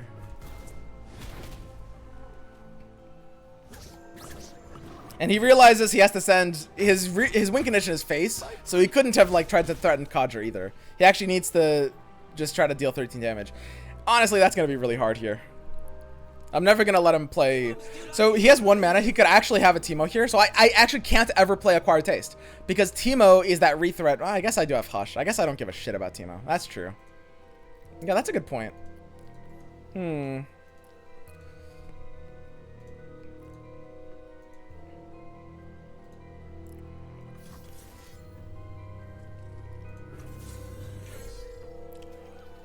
I don't know. That's a really inefficient play that doesn't really accomplish anything, but at the same time, nothing else really matters either. So,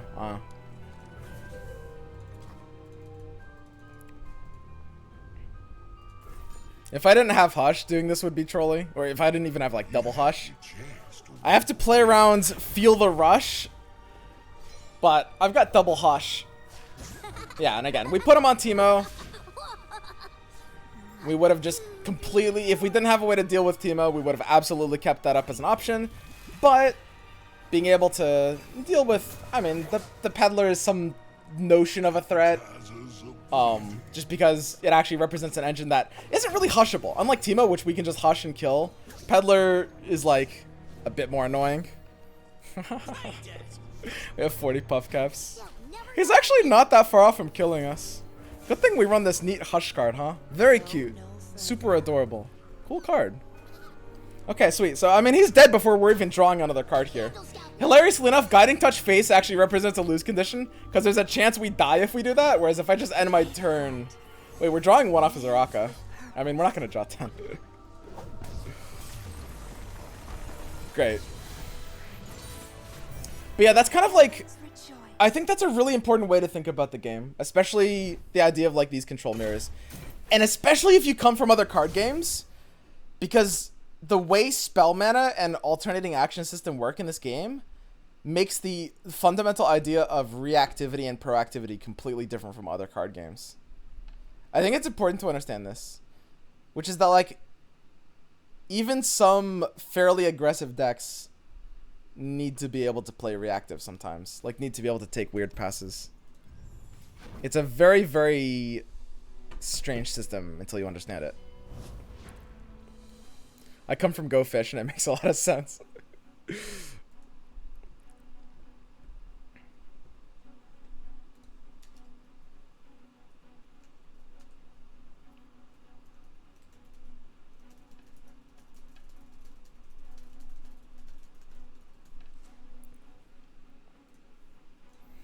Okay. 234 points. So what's the top of NA ladder right now? How high do we have to climb to get to number 1 on ladder? Can you explain how Fountain sees the healing and wins? I sometimes struggle to understand priorities. So priorities in this game are very fucking wonky and very difficult to understand. Things that try to trigger at the same time will trigger left to right. Usually. Which means if I have a Star Spring on the left and a Star Spring on the right, and my Star Spring on the left is 18 out of 22, and I have 4 damaged units, or let's say I have 3 damaged units. The Star Spring on my left will trigger first. It'll go to 21 out of 22. Then it'll check its counter, realize it's not winning the game, and then pass. And then it goes to the Star Spring on the right, which will heal more, go over 22, check its counter, realize it's also not winning the game because you played it later, so it has less charges, and then it will pass. And then the rest of your turn will pass, and then you won't win. You'll have to wait an extra turn to win the game. Basically, the second Star Spring is kind of almost always useless. This is kind of nasty. Man, why am I playing against War Mothers, dude? Why are people playing good decks like this? Counter deckers, dude. I can't win a matchup like this. It's unwinnable. So one of the ways we're able to overcome this matchup is with this opener of Cadre into Star Spring. Very, very, very important opener here. They're out there. I'll spot 'em. We need Star Spring to just go nuts. This is like the one matchup where Star Spring is actually your win condition and you kind of can't win without it. Basically. This is the one matchup where you need Star Spring. There's some other matchups where it's... like, for the most part, the only reason it's nice in other matchups isn't even for... it's mostly for leveling your soraka, honestly, more than ending the game. Which I know is kind of weird. Yeah, I mean, it's a pretty nuts croaker. Just getting more triggers. If I kill you, I don't fuck you, stupid. And they're both going to be outside of avalanche range. Beautiful. Safeguard our home. You may attack me. Does Crumble kill landmarks? Yeah, I mean, if this guy's running Crumble, we can't really win. That's one of the problems with this deck. Is like, I mean, who runs Crumble though? Honestly. Real talk. Who does that? So my Soraka does have the ability to level up here. If we have another damaged unit. Unfortunately, that's a little difficult here. I don't really have a pass. A smart player would pass and burn 1 positive here. I don't really have fucking... I don't have anything, actually. I'm fucked. Why am I fucked? God damn it. This matchup's too hard. There's no way I could have won this. It was actually impossible. We shall weave our own destiny. Fuck. Like, the thing about decks like this is you always have to be thinking 4 turns ahead, right? So I'm thinking, like, okay, we don't have Tahm Kench. You know, my open attack doesn't do anything. He's got the Trundle, so my post-open attack certainly doesn't do anything. I guess I can get in 1 damage with Soraka here. That'll show him. By starlight. Nice. Huge. Go. Bam! 17! And then I can make my Shepherd a 2/3. There's a universe where Shepherd starting to get attack points actually could matter. Does that matter more than keeping full mana? So we're going to 5 + 2, 7. I don't think we can need the 7th point here, actually. Let's play the Shepherd and start getting the attack here. So my Soraka will level, but that's not what we want. What we really wanted was for the Soraka to... Soraka, on her first... Like, the level doesn't do anything. We needed one more heal so we could have drawn a card last turn. That's what we wanted. And now the problem here is, like, we don't have a damaged unit, so we don't have a draw this turn either. We kind of needed, like, Croaker to be able to draw for this turn, but of course, if we had played Croaker, if we had saved Croaker, it's not like we would have had the ability to do anything with the Soraka anyway, so pretty awkward. I so badly I want to hit something. A Shakedown would even be fine here. That's not what you want. Oh, jeez. Oh, I'm skipping the... Oh, complete disaster. Am I fucking playing this other touch? Am I touching nothing just to cycle it? Oh. Oh, no.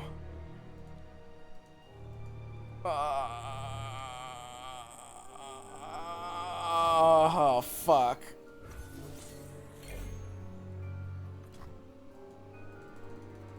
Wah.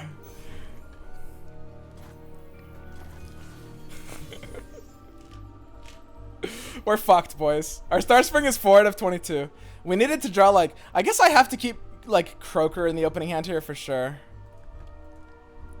Well, of course, we didn't have one in the opening hand, but just, like, future note. I mean, how do we unfuck this situation? How do we unfuck this? This looks unfuckable. Fuck. Like, it's... A Shakedown would actually help here. It actually would. I'm fucked. Maybe if he doesn't have Vengeance, my tahm could maybe win the game. And if he doesn't have Ruination...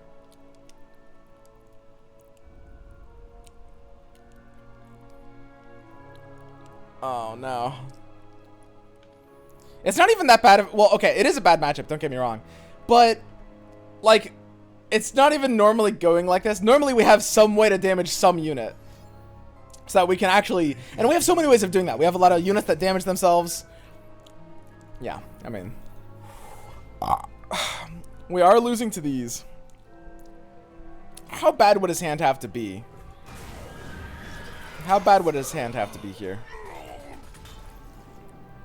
GG, I guess. That certainly doesn't feel good. I do have a Star Shepherd here, though. I mean, we're 4 out of 22. We only need 18 more healing.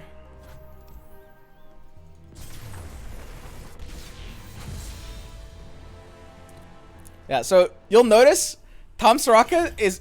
I think tahm Soraka is favored against, like, almost every other deck in the game, actually. I'm not even exaggerating when I say that. I think a good version of tahm Soraka is favored against almost every other deck in the entire game. The only problem is, A, War Mothers is the one deck that it's unfavored against. B, it's really fucking unfavored. C, it also happens to be the best deck in the game and the most common, apparently. I haven't actually seen it that much, funnily enough. But yeah, no, that deck fucks. That deck fucks. Put in one Wise Fry? No. Wise Fry doesn't help us. Wise Fry is real bad. Like, if there...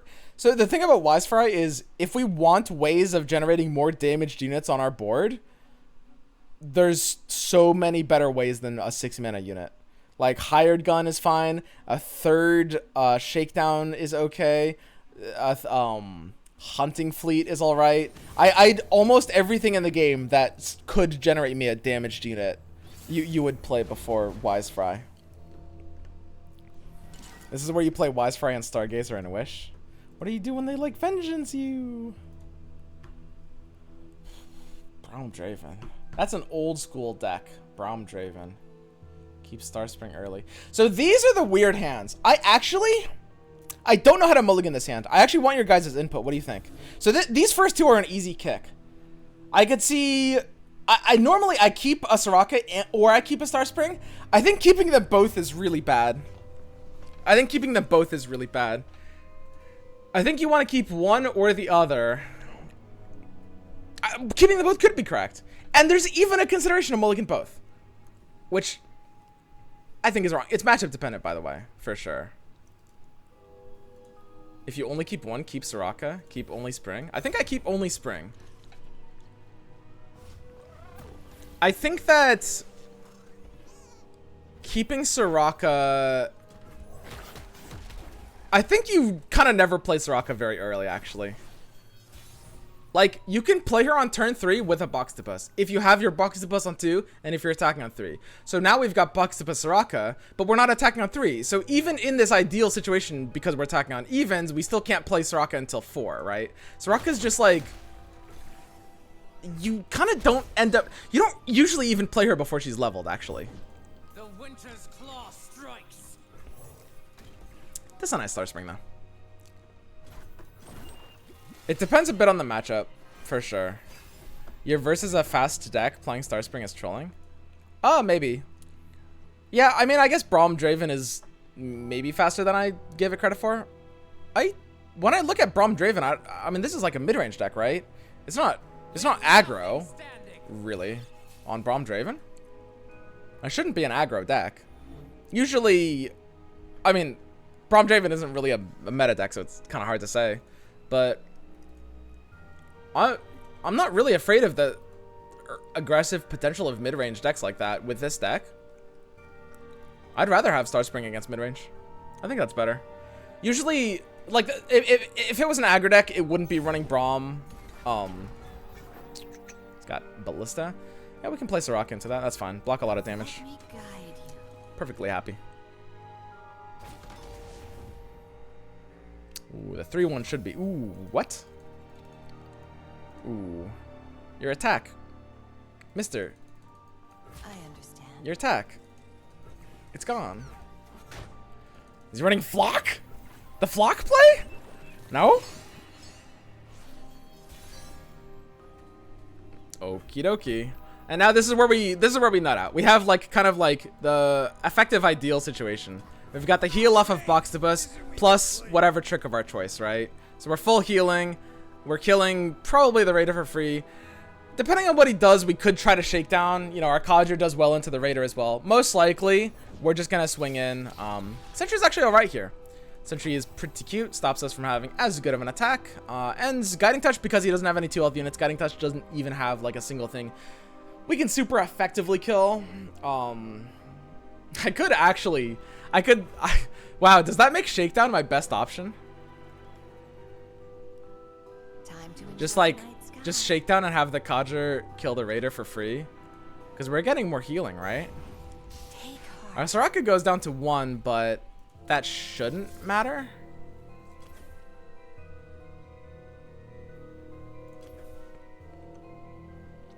And I guess this would have to be the better vulnerable target for after.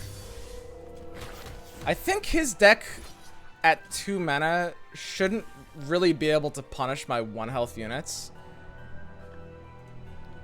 And we're accelerating our win condition so much by taking this like very tempo play, right? Like if you check out what's happening here, I mean, the Star Spring will start putting real pressure on him. Transfusion does fuck us. I don't know. I guess I might be supposed to play around Transfusion. This is like a weird fucking deck. If there's a deck that runs Transfusion, it could be Braum Draven. But yeah, and that's kind of annoying. Transfusion is a card. It's not like a blowout. Like, we're still leveling our Soraka. We're still drawing off of it. We didn't commit any big resources into that. And we got the Transfusion out of his hand during a defensive turn, so he doesn't get the attack buff on our Nexus. I guess that's fine. There's definitely no way we're supposed to play around Transfusion there. I think even if we know Transfusion is in his deck, it's possible we're still supposed to attack there. And certainly if we don't, we're not. Huh. So that one's pretty interesting. I guess I can play around second Transfusion. What I can't play around is potentially something like Might, which could in theory be kind of awkward, right? It's like, so here's something that's very important to understand, which is the fact that he open attack usually indicates that he's on some kind of combat trick, right? I think I'm happy to play around second transfusion. If he has might and our Soraka could maybe die, then I'm maybe sad. But we also have 2 draws to hit like something else that keeps the Soraka alive anyway. Actually, we had 3 draws because we had the Pale plus the Soraka draw. So I guess that's good. And now we've got Astral in case he's got something weird like my... Now that we've got Astral, we could actually block this instead. Get a little bit more value. And just kind of greed this. Like our Soraka's immortal, we're going down to only 14. Looks pretty great. Astral was a sick draw there.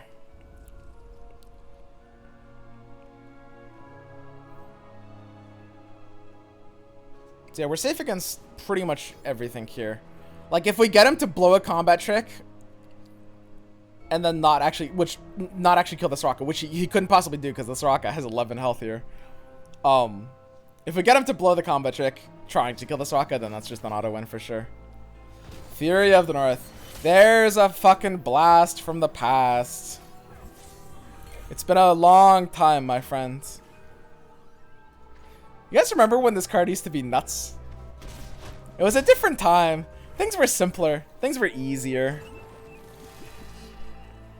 Alright, and now, you know, we're just good. These are pretty free. So the question is, you know, do we leave ourselves open to some kind of TK? TK doesn't matter that much here. Honestly, there's not too much we actually care about eating. Now that we have the 4 mana, we've got 2 mana worth of combat tricks, so we can take the attack right now. We can still drag the Raider with our Soraka, because, you know, keep in mind, the vulnerable from Shakedown was permanent. That's a great drag. The drag does everything. And then we can, I guess, pass without caring about his last unit. I don't know.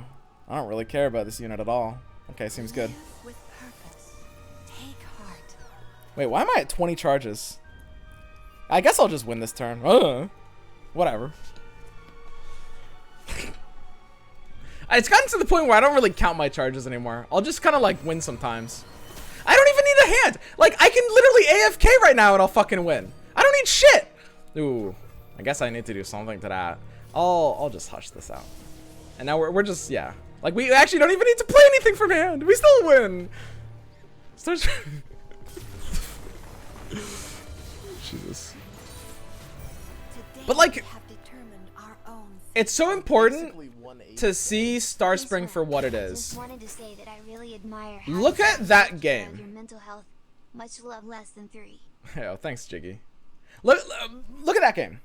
When you think about it, the Starspring win condition wasn't necessary there at all. We had already won the game. The game was already over. But what did help the game become over was Starspring being on the board, leveling up Soraka early, and helping win like 1 or 2 exchanges, right? That's kind of what Starspring does as a card. There's one matchup where it as a win condition is necessary, and in almost every other matchup, it actually like, it kind of rarely does a ton. Which is why like, in certain metas, you could absolutely cut down on Starsprings. Double drawing Starspring is reliably feels completely awful. It wouldn't be this meta. It would probably be a while from now. But it is not as good of a card in this deck as it seems. I'm not saying it's a bad card. I'm saying it's meta dependent, and I think a lot of people think that this deck is dependent on it to the point where if they remove it, we get countered in some way. If the opponent spends a card to remove my Starspring, A, they paid more mana than I did. A lot more in some cases. And B, I got some healing out of it already. In fact, I got everything I needed out of it already, because it went off once or twice. Like, even in rare occasions where that happens, I'm very happy with that happening. Unless it's War Mothers using Crumble. But who the fuck runs Crumble in War Mothers? Hopefully not this guy. Ah, jeez. Oh, can I keep Boxtopus? I need Starspring. I think I have to kick everything except for Codger. Wah. Sometimes Star Shepherd wins? No, I lose. PP hands. Where's my Starspring? Come on. It's the best card in your deck in both the mirror and against War Mothers. In the mirror, Starspring is literally one of the worst cards in your deck. You're right about the other half of the sentence, though. That's true. So now he kind of needs Avaros and Sentry or Vile Feast to punish the goat here. I'm not happy about this. I wish this goat was a fucking Star Spring.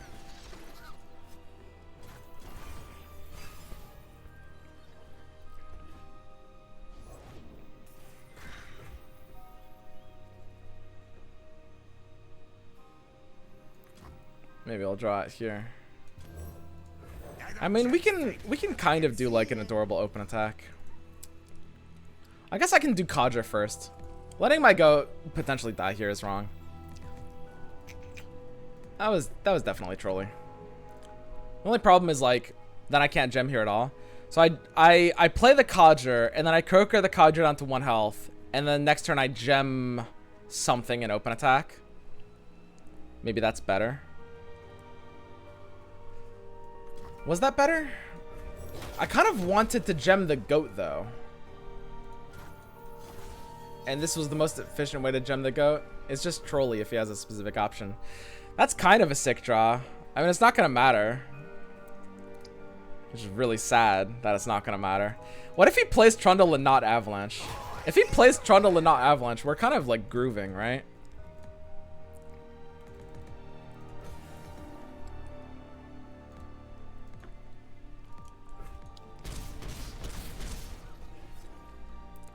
He might think we have counters to Avalanche.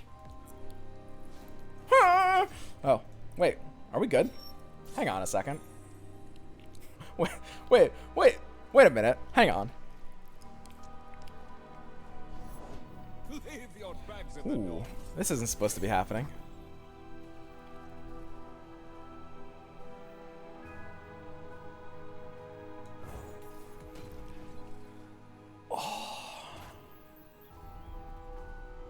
So there's a secret technique. There's a secret technique among the group of soraka tahm players. There is one way, one possible way to get the Star Spring that activates first to be on the right side.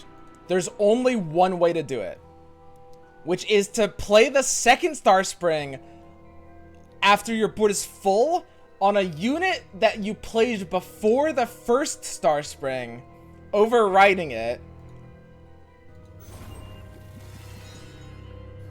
Overriding it, and then never attacking with the units, but and basically, if I override it, then my Star Spring.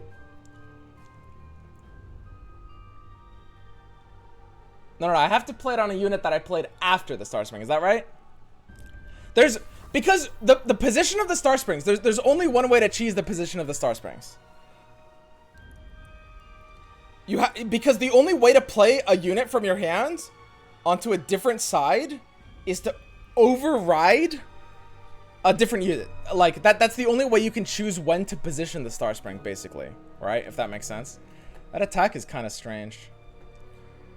So, we want the second Star Spring to be on the left side of the first Star Spring, so that we get more triggers faster, basically. And we can only do that by overriding a unit on the... Yeah, it was the left side. I said it right. Yeah, the left side after I play the first Star Spring. Which means I don't think I can block here, because I need that override for the additional clock. So now, I play the soraka. So this matters. For those of you guys who don't know... The Star Springs trigger left to right, and they check left to right. Which means it's actually such a big deal being able to have the second Star Spring played being on the left side. It's an insanely big deal. It matters so much. It usually will win you the game 1 turn faster.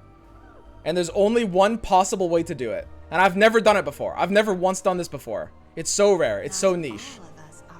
I'm lost. You guys will see if I'm able to pull it off. This is a secret technique.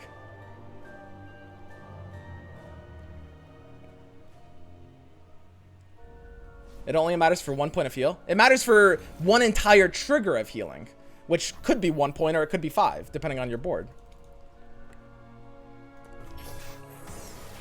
So now that I've played the first Star Spring, and now that I have a full board, the game will allow me to play the second Star Spring on the left side of the first Star Spring by overriding one of my units. In this case, it should be Goat being overridden. So now, the first Star Spring, the one on the left side, is the one that has lower charges, which means the one on the right side, which is higher charges, is going to be the one that ends the game faster, because they trigger left to right and they check at the same time as they trigger individually. Okay, and I guess we're just passing here. Take heart. Live with purpose. And yes, what this will allow is, like, usually this means if we're ending the game, we have the ability to end it one turn faster. And then I think they should be like this for the rest of the game. Now we're good. So they check at the same time? No, they check left to right. The only problem is none of this matters if he's just gonna ruinate us anyway. That's the issue. Time to enjoy the That's the problem. There is an issue here. It's that. His life total could actually matter here, honestly, based on how this game is going.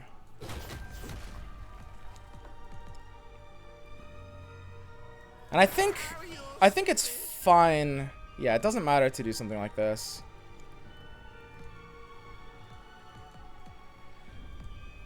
Oh, there's a consideration to not attack with the Croaker. Take heart.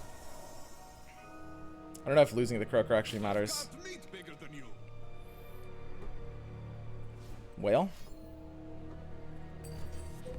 I would have loved to see a whale there. We need a damaged unit very badly. Wah. Tahm Kench will allow us to start potentially damaging our own units. The only problem is he'll do so very slowly. My blade grows. So Tryndamere is alright. I mean, that's not a threat because it's Hush, and it means we don't have to worry about Ruination this turn. It might indicate that he actually doesn't have Ruination. I don't know if that Tryndamere is a good play if he had Ruination. So that feels a little safer. The unfortunate thing is, even though we did the secret technique, we still, without a way to damage our unit, we're still fucked. We need this hand to improve. We need Pale Cascade, we need Draw, we need... Oh, I don't require. Pale Cascade is alright, yeah. To battle. We just need to get the draw engine from Soraka online, because once it's unbricked, we're chilling. We're cruising. No Ruination. So it's just Ledros. Just Ledros actually is not scary.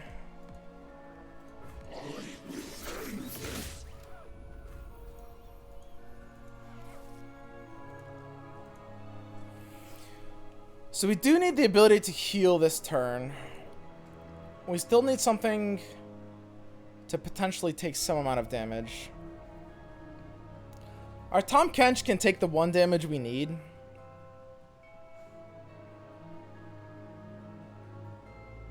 Man, if we had Astral on this Tahm, that would be so huge. I think I have to pre-Pale, because if we draw Astral off this Pale, I think we might actually be able to win the game off of that. Right? Or Sunblessed. Sunblessed would have been huge. Oh, fuck! Sunblessed would have been so huge there! No! We actually, like, almost win the game if we Sunblessed. Fuck.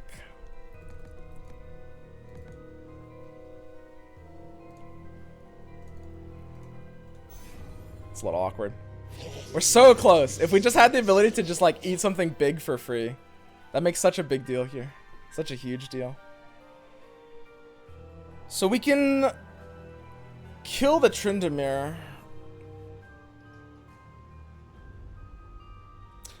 It's possible paling the Tryndamere is wrong. The thing about paling the Tahm Kench. The thing about paling the Tahm Kench is that it uniquely gives us the ability to have drawn Vigor off that 1 draw and been nuts with it. God, we almost won this game. We were so close to winning this game too. I can kill the Tryndamere. The only problem is, like, it's at the cost of my Tahm Kench, so that matters a little too much. And we still have no damaged unit, right? Do we even have the ability to, like, I don't even know what we do if we, even if we draw like a second Tahm Kench, that won't be enough.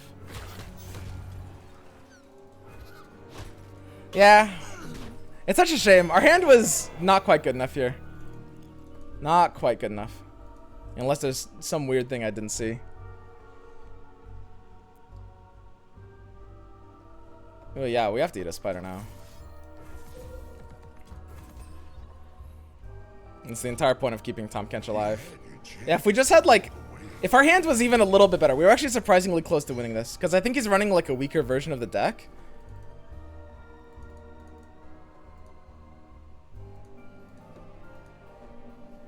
There's almost no gem for value either.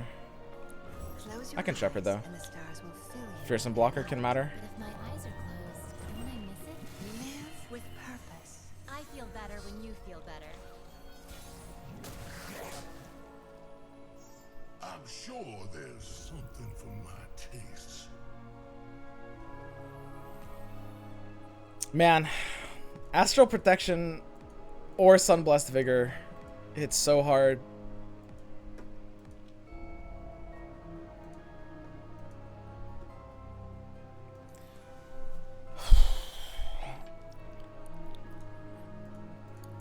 Yeah.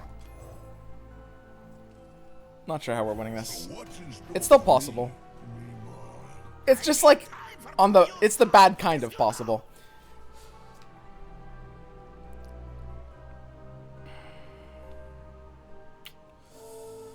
I mean, I can draw here before attacking. Soraka can't attack in any way that reasonably saves her. We need to commit the Boxtopus to the board to kill one. Shakedown could almost do so much here if we had it. I think we need to gem just to draw our card here.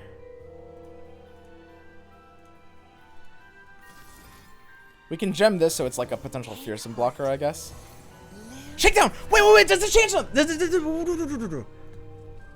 Does this change it? This allows us to potentially attack with Soraka. It allows us to potentially turn another board with Hush. I'll do a burst pass here. We did the secret technique. So our Star Spring on the right is at 8. Like, if we hadn't done it this way, the Star Spring that wins us the game would be at 4 instead of 8. We basically got 4 free charges by doing it this way. Basically. On average. Still lose to Atrocity. I know, it's so sad.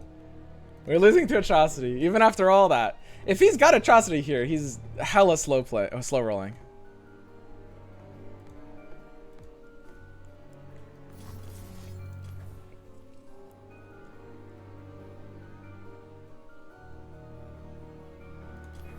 I know desire. By starlight.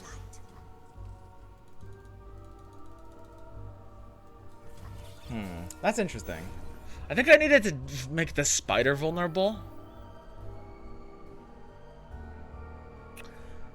Making the spider vulnerable might have been better. Tahm Kench is so sad. He's got 6 HP. I'd take a Bayou brunch right now for Tahm Kench to have more HP. Stars fall. Fuck, man. The river always provides. I mean, we have the ability to potentially throw in the Trinity, just not in any sort of like meaningful way. It just allows the other two to attack. The damage isn't really meaningful either. The heal, however, is. The heal matters more than anything else could. So I think it's just like this sequence. Take heart. This has to be right. We're so behind here, but if he actually has no way to play this, it is not unwinnable.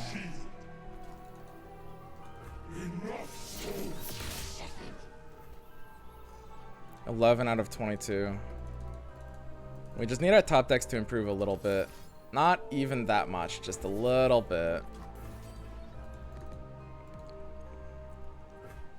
So now we eat this. The one downside is our Shepherd isn't a fearsome blocker, but our Shepherd, yeah, it'll be a fearsome blocker off of Boxtopus if we need it to be. Fearsome doesn't really matter so much on the Trinity since we have Hush anyway. So we got 13. If we survive this next attack, we could be fine. Appetizers aplenty.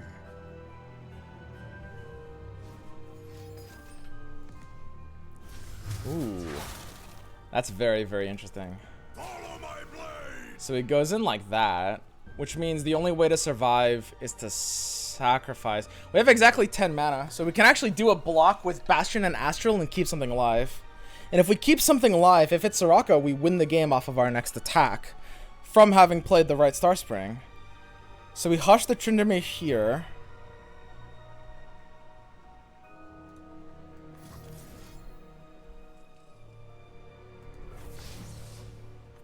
We block it out with Shepherd, the most non-committal unit. And then to be able to block Ledros, we needed the third point of attack. Is it Soraka or tahm? I guess it kind of has to be Soraka here. And then to survive the Ledros, we need this. I understand. So if he doesn't have Atrocity, oh please, oh no, this was so close. I'm getting so okay, this is actual troll. He played it from the right side of his hand. He's had it for like 5 turns now and he's just waited for no reason. I'm so tilted. I'm so tilted.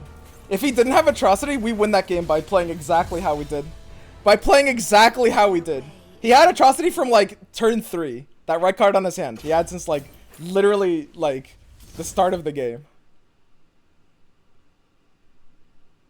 We're so close to being able to win that.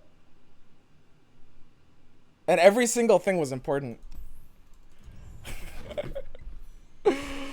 Oh.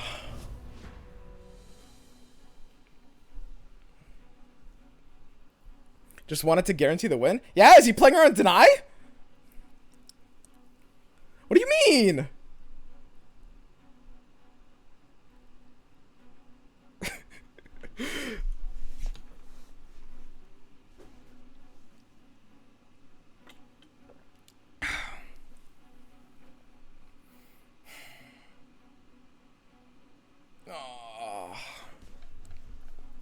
It was limit testing? Ah, good old limit testing.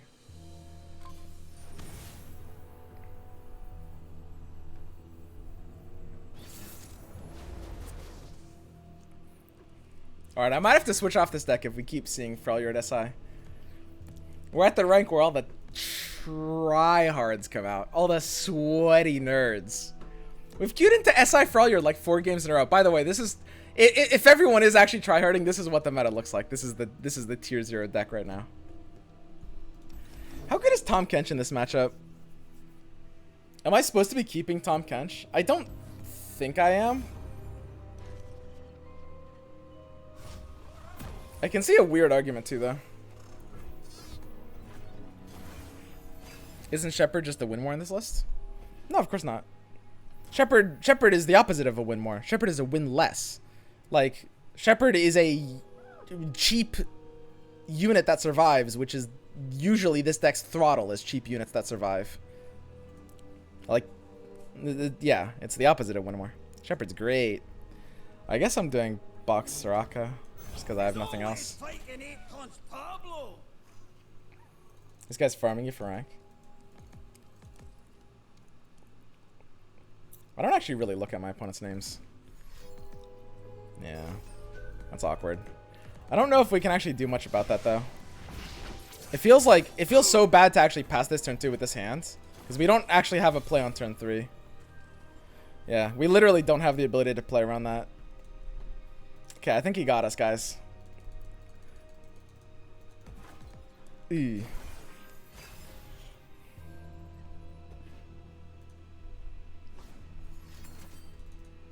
Well, we tried our best. And this is a good life lesson. It's just like sometimes your best isn't good enough. Sometimes you queue into these tryhards. I'm just trying to have fun with the second best deck in the game. I'm a snowflake. He's playing the best deck in the game. It's not fair.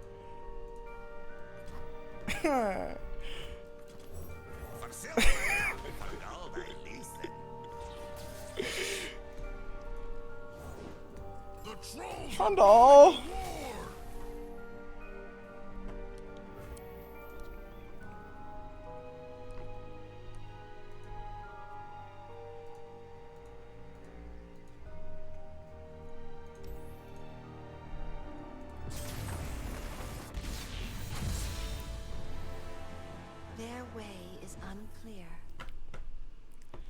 I don't know, guys. What are we gonna do? You know what I was enjoying? You know what I was enjoying? I played 9 hours yesterday. I was enjoying not seeing much War Mothers. I think it was a combination of a few things. It's, yeah, the fact that I'm a higher rank, sure, that is affecting it. However, I think it's also just like, people are a lot less bored right now. And all the tryhards are coming out.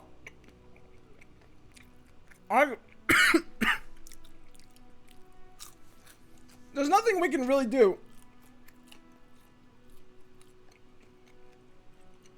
We just get into war modes like 4 out of the last 5 games. Do some hate tech, play some fucking sunbursts. That's not how this game works.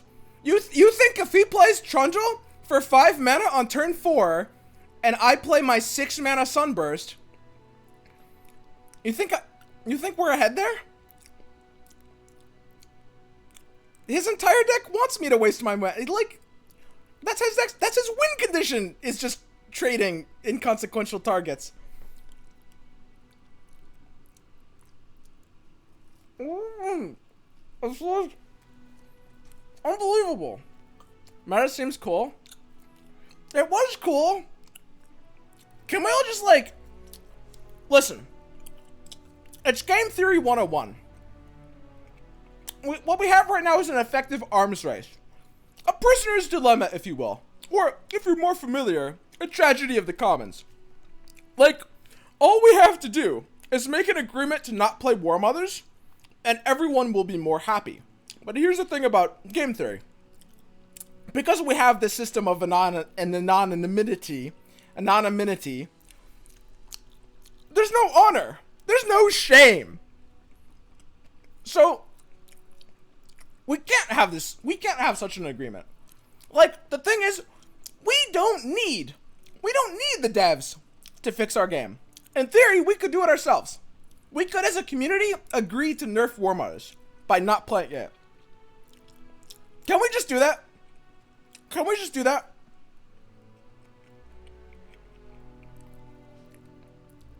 What do you guys think? I won't play War Mothers if you don't. And by War Mothers, I'm also including Weeb Mothers, the new version. With Feel the Rush. Whatever you want to fucking call it. It's the same fucking deck. Who cares? I'm like, just don't do it. It's like the no chain grab gentleman's agreement in Melee. Yeah, it's like no chain grabs. Like, come on, guys. I'm just here to have fun.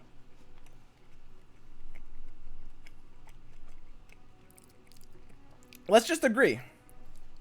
Let's all just agree. We did that with elusives. Longtime viewers will remember we did actually do exactly that with the elusive deck. Where I made everyone agree to not run Will. So that we'd have a higher overall matchup. It was exactly the same. Exactly the same situations.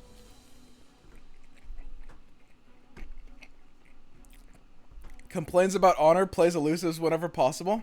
I'm playing Tom. Look, I'm not saying I have honor.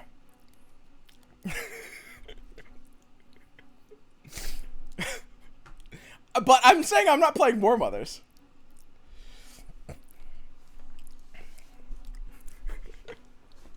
You sound just salty. Your favorite deck isn't the best. I'm not really very salty. I feel like sometimes you guys can't tell when there's like a sort of like not so serious situation.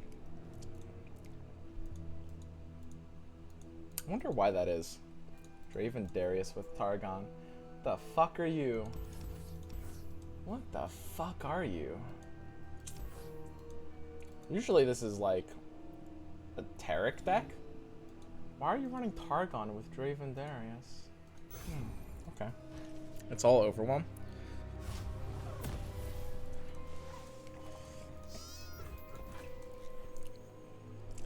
Yeah, I am salty. I'm literally in tears right now. Can't you see them? Look at my face. I'm about to turn off my stream and make an angry comment on Twitter about them. No.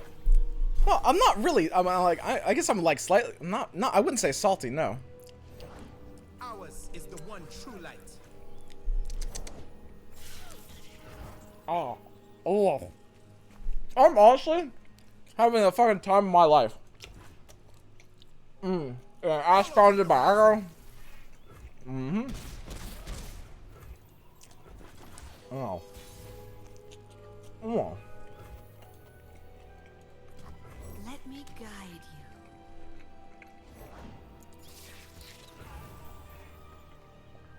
you. It's not like I. The thing is, here's the thing. The thing that annoys me about it, it's not like I never get salty. I get fucking salty. That has happened. I'm not a perfect individual. You could call me out on a lot of shit. I have so many flaws. Plethora. Myriad.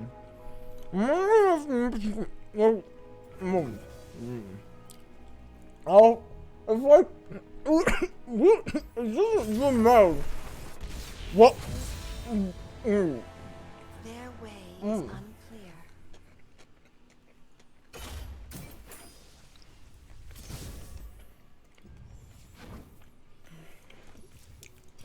I mean, fuck this deck. What the fuck am I gonna do? What the fuck are we gonna do, guys? Well, I don't know. Bro, that burger looks so good. Honestly, that was a nice fucking burger. I enjoyed that. Swim yesterday. I'm a bit of a health nut swim today. I got some onion rings to go with my burger too. I'll go.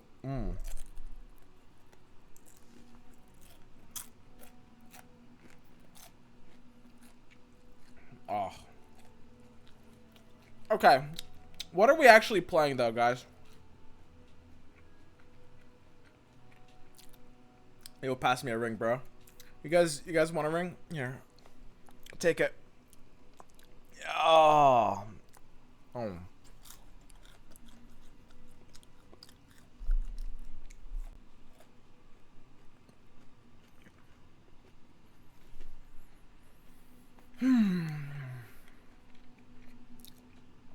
What are we gonna do?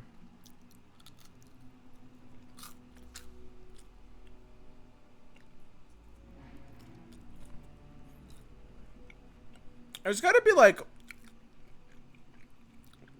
fun new decks to play that aren't roleplay decks. Do you guys know what I mean when I say the phrase roleplay decks? Or role player? Because I don't mean something that's weak per se. I think this constitutes a very important delineation between how I assume most of you guys are interpreting the word.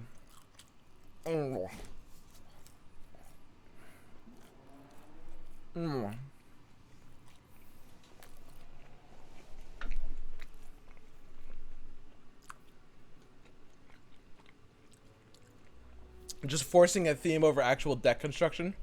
Exactly. It's a deck that isn't mechanically cohesive. Effectively, a roleplay deck is a deck that can be considered to be basically a worse version of another deck. That's doing the same thing, but is focusing less on trying to do that thing well to have the ability to just be, you know, thematic or whatever. Insightful Investigator combined with Go Hard. Go Hard is pretty funny. You're disgusting. I'm disgusting. Well, listen here. There's 1,700 of you guys still here. So what does that say about you? No. Well. Exactly. That's what I thought.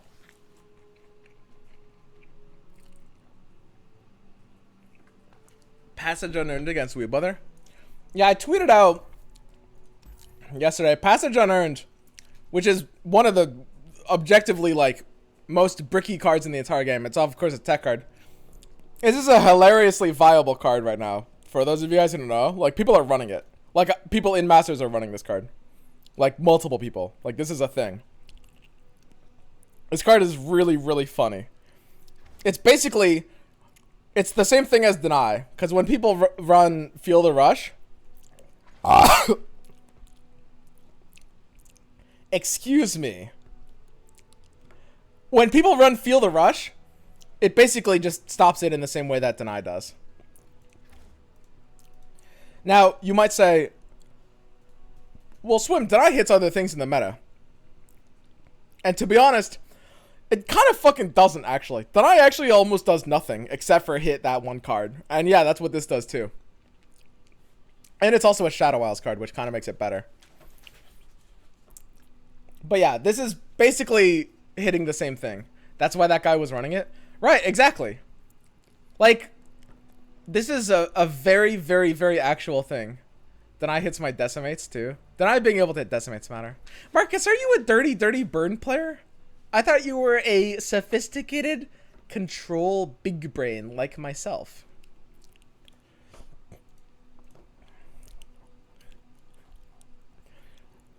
Karma go hard. I mean, go get it.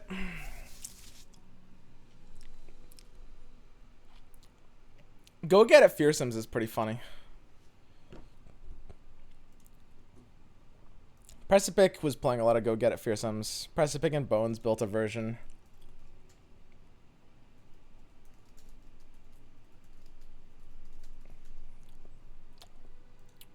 That's a funny deck. Go Get It Barkeep. I think that's got to be the best Go Get It deck, the Fearsomes deck. That's a very funny deck. I wouldn't mind like playing that. It's not bad. It could be a tier 2 deck. Could. I mean, it does very well against something like tahm soraka, which is funny, but not actually that common on ladder.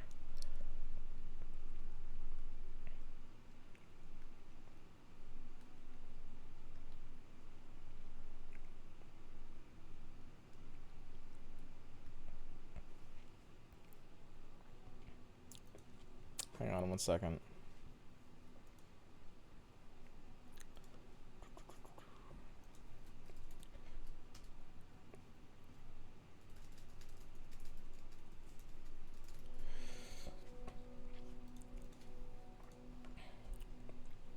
Am I role playing for Zed Lulu and not playing for MF Quinn right now? Zed Lulu I wouldn't consider a roleplay deck. I mean that deck has, I would say, a pretty distinct functionality. I don't know. It depends who you ask, I guess. Because it's a spectrum and it just depends where you draw the line, like all things.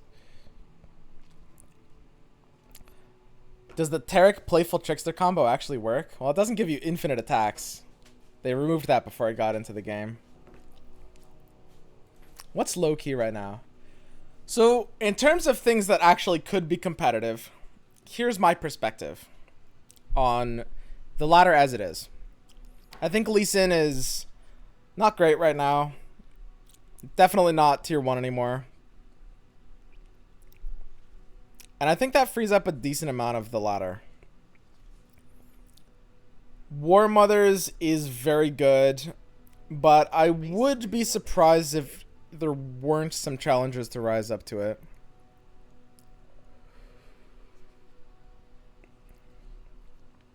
I think that people are going to experiment with different ways to play with Feel the Rush.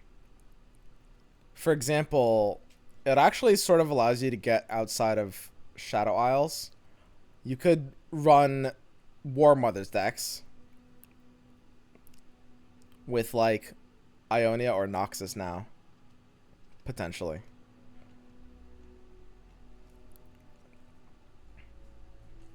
Which I know sounds really weird, but the ability to like run just like more units basically allows you to be less dependent on like the Shadow Isles spell package.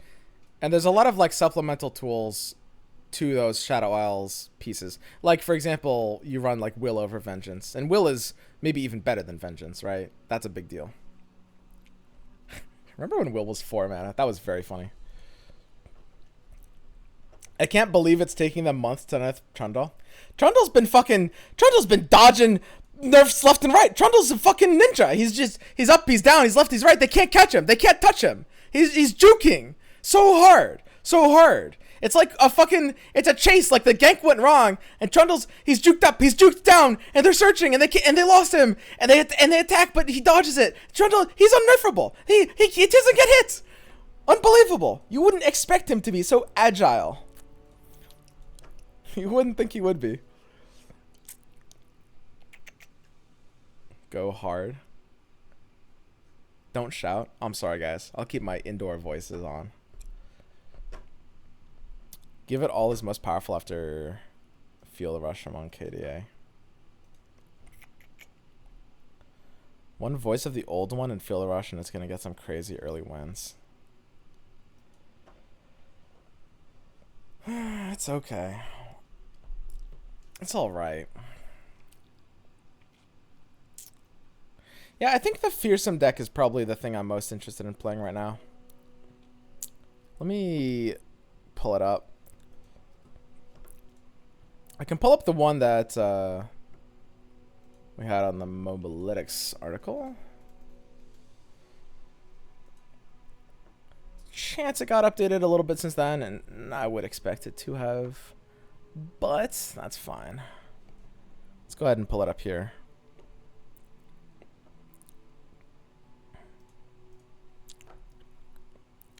All right. Let's see. Should be. Yeah, here we go. The KDA deck concepts. Yeah, this is it. This is the Fearsome deck. Go get it, Fearsome. It might have. Yeah, he might have changed it a little bit. It actually looks. Yeah, looks basically the same. So this is the list Precipic and Bones built together, and wrote the article about on Mobalytics. Looks like it hasn't been changed. It's a very, very funny deck. And it's spooky. So it's kind of like a Halloween deck. Spooky themed role-playing. Winky smiley face. Because the day is also spooky today. And the deck that... And it's a spooky deck. Turn the lights off, boys. Make it even spookier. Light a candle and gather round. It's time for some role playing. I don't know, it's like how fucking... Like, I'm fucking immature, and I'm still too fucking old for role playing. I always watch your stream with the lights off. Gatchy Bass.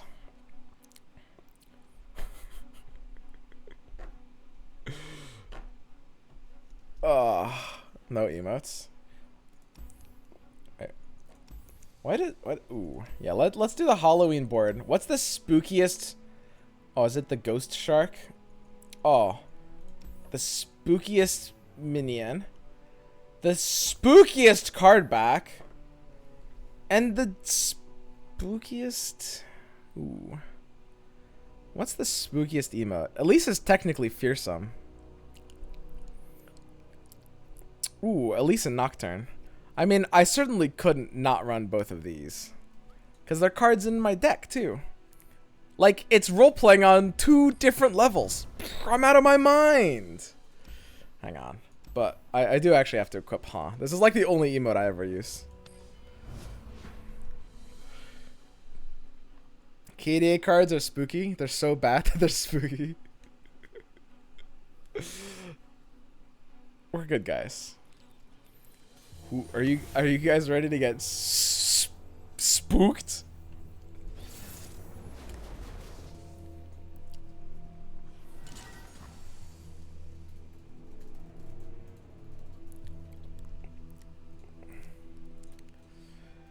Bomb Soraka.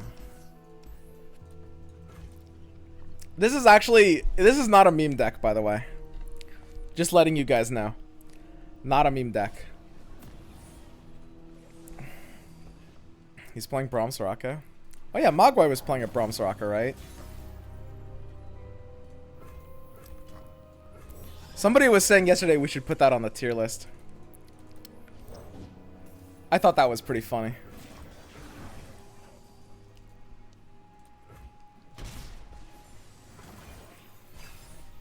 Ooh,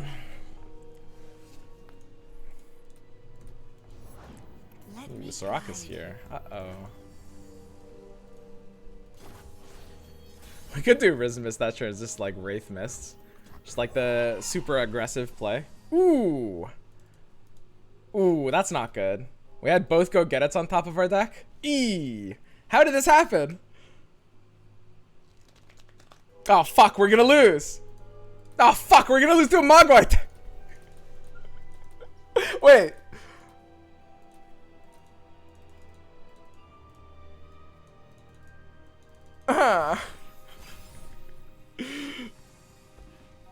Oh, jeez.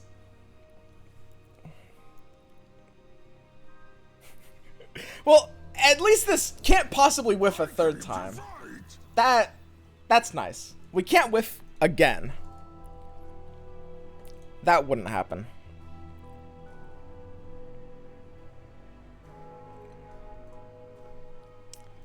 So I think we're just going. I think we're just going and getting it, huh? Looks pretty good to me. I'm a little concerned because if his Tarkaz attacks twice, I'm losing all my Mist Wraiths.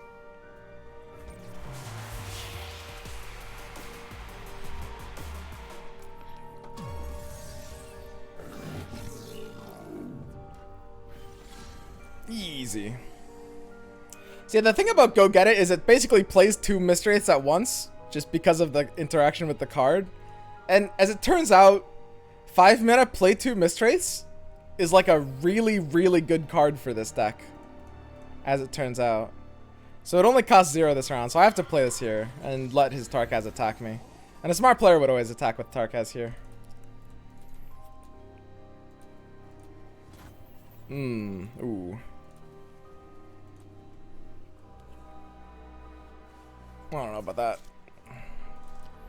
I guess it could depend on his hand a bit. Sure. I mean, is he like worried about some kind of trick? Because I think we're likely pre-committed into an open attack.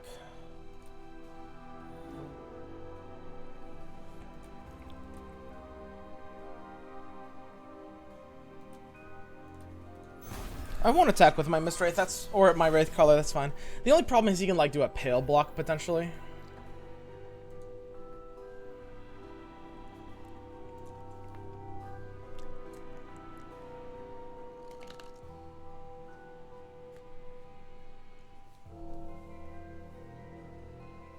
I mean, we could try to kill him this turn with Frenzied Skitterer. It's got to be a little early to go in for Skitterer, I think.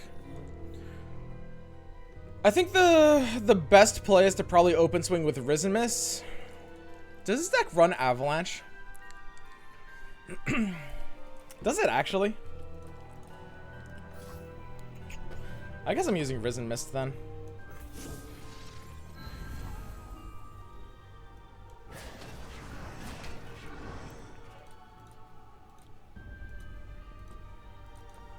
I think it's a little too likely to put him on pale. I think I should attack with this too. Just you, Looks pretty solid. Skitterer's Go Get It is always the play. Fuck Avalanche. It's one turn too early for that, I think. I might be forced into it next turn though. I understand. Homie's at 4 health.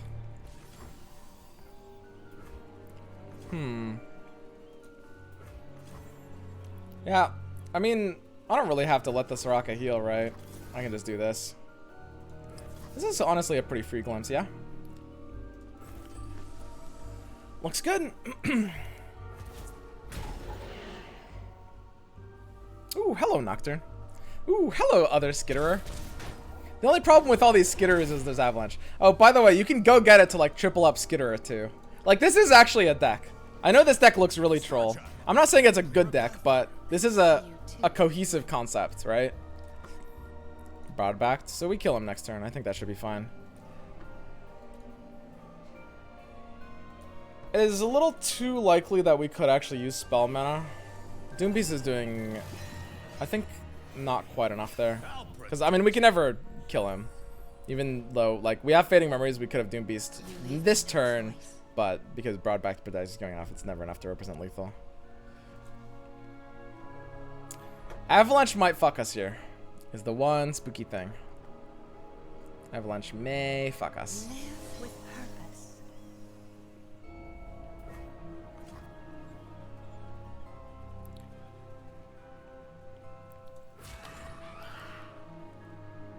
So I guess I just go get it this. I mean, this is how we do. We just play a lot of Mistwraiths.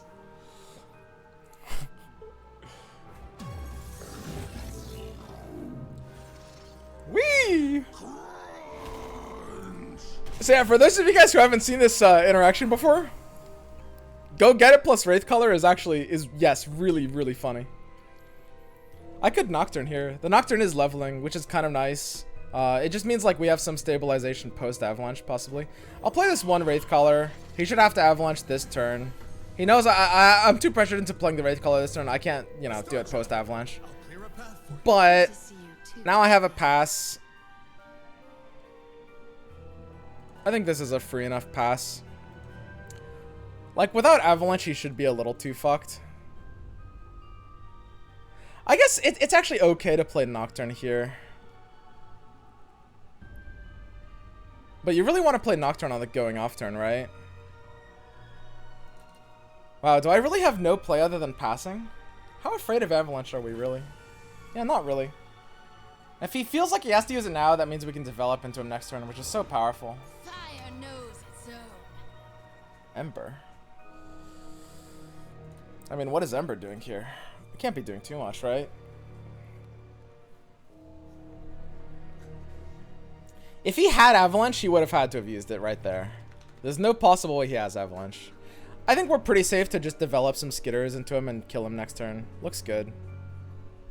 In that case, I think we'd rather not do anything here. Take heart. I weave my own. Ember Maiden is killing him. Why would not be leveling? Sorry, I didn't mean leveling. I meant the Nightfall. Not leveling. Stand back.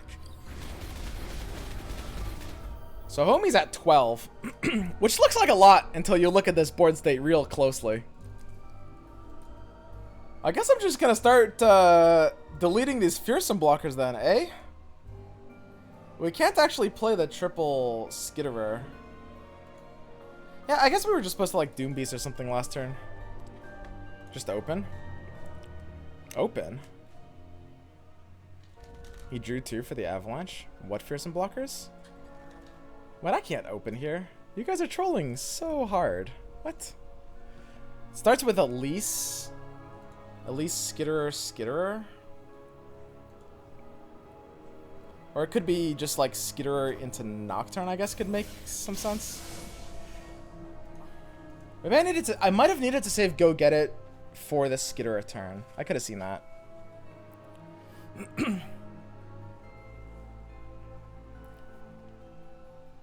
Because, like, Go Get It during the Skitterer turn allows us to delete Tarkaz as a blocker, which is really, really important. Like, that would be pretty big.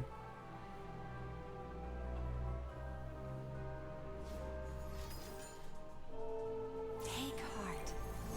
Live with purpose. I mean, Nocturne is helping us just effectively maximize our damage here. There's a few ways we can get more Mistwraiths. So he's got the Avalanche, so he's good. He's got 1 elusive blocker. Yeah, without 1 more mana, we don't have the Wraith Color. That's a little unfortunate. He is losing 1 Brokeback. Actually, we do have some redevelop potential here, right? Yeah, we can actually redevelop here. That's interesting. Okay, cool. So I can, like... I'll start with the Glimpse. He just drew it. Yeah, he top decked the Avalanche. That's fine, though. We definitely... So the reason we can't open attack is pretty straightforward, because if he has literally a single Hush, he lives. And we already knew he didn't have Avalanche before his draws, so we play to, like, maximize our odds, right?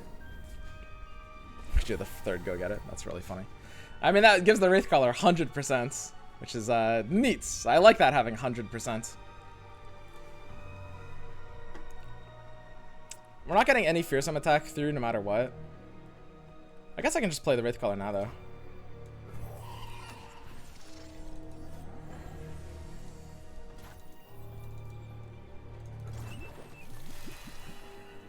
Alright, this looks good. I'll protect you. Stay strong. Star Spring. Starlight. Is that enough to win the game off that? Oh yeah, he's got exactly enough to win the game this turn. Okay, so we lose then. That's kind of unfortunate. We actually probably could have killed him next turn. But yeah, he drew Avalanche just when he needed to. So we couldn't win. Oh well. But I say that should be a really, really favored matchup. I think we might have misplayed it. We couldn't have played around Avalanche at the end.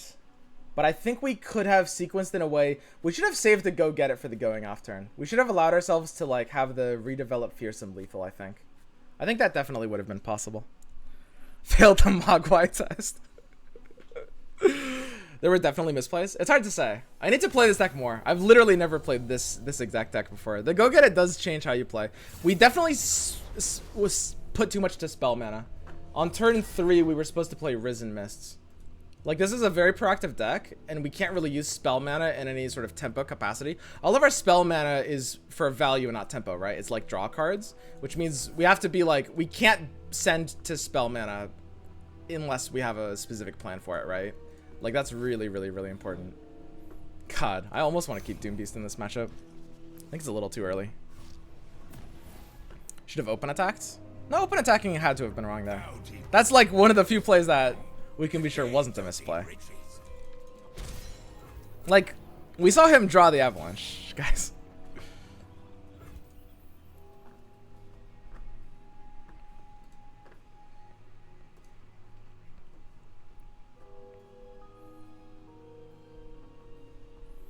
Yeah, I mean, I guess you just play Horror here. At least can block the Butcher if he's open attacking. I guess that matters. Sure. I pull the strings. Neither of them is going to be able to attack into You won't suffer Grenadier long. here anyway.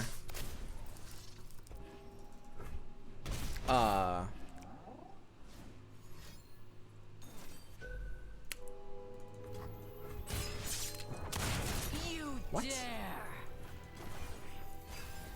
We just get parlayed? Man, we're seeing some weird ass Make It Rain replacements. I've seen Parlay. I've seen Culling Strike. I've seen Death Lotus. I saw a fourth weird thing too. People are just like jamming in shit.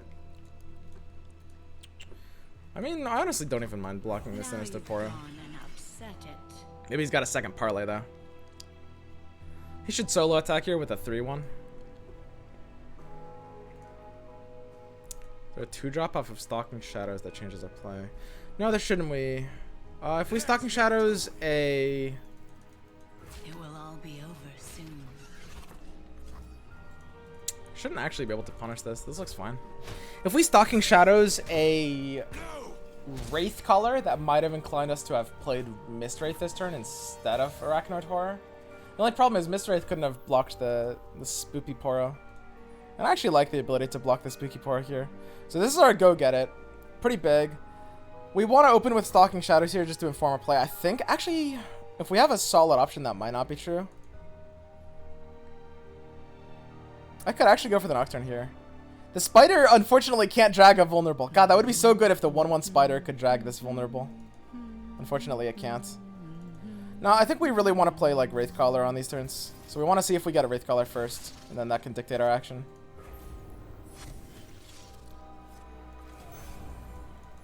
Looks good. He can't still be running Make It Rain, can he?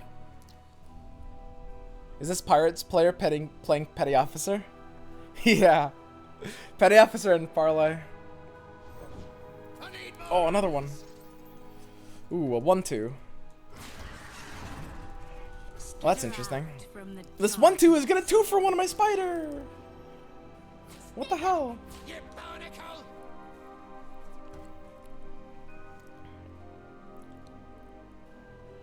You picked the losing side. So, I mean, his other petty officers probably just gonna have to continue blocking down my fearsomes. This deck could be pretty low-key. It might be refinable as well. This was the role player who was still playing Karina after Targon came out. I thought I remember that name from somewhere. Stolen Conch. I think that's right.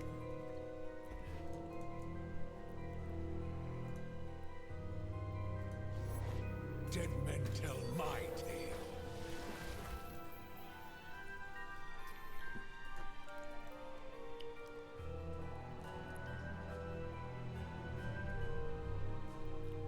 Do we need the Gangplank though?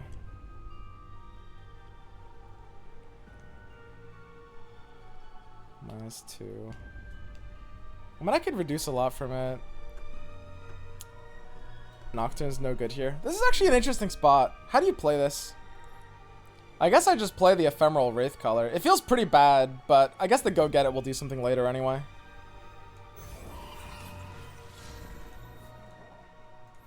Like, this makes his attack awkward enough.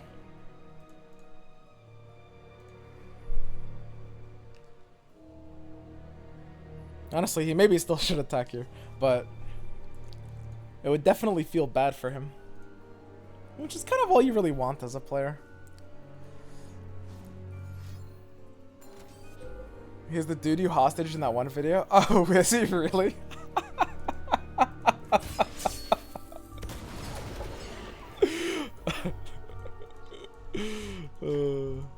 That was pretty fucking funny. Gotta concede to him just for that. He won that game. I already fed him a win. You want me to feed him another win? No, he should concede to me.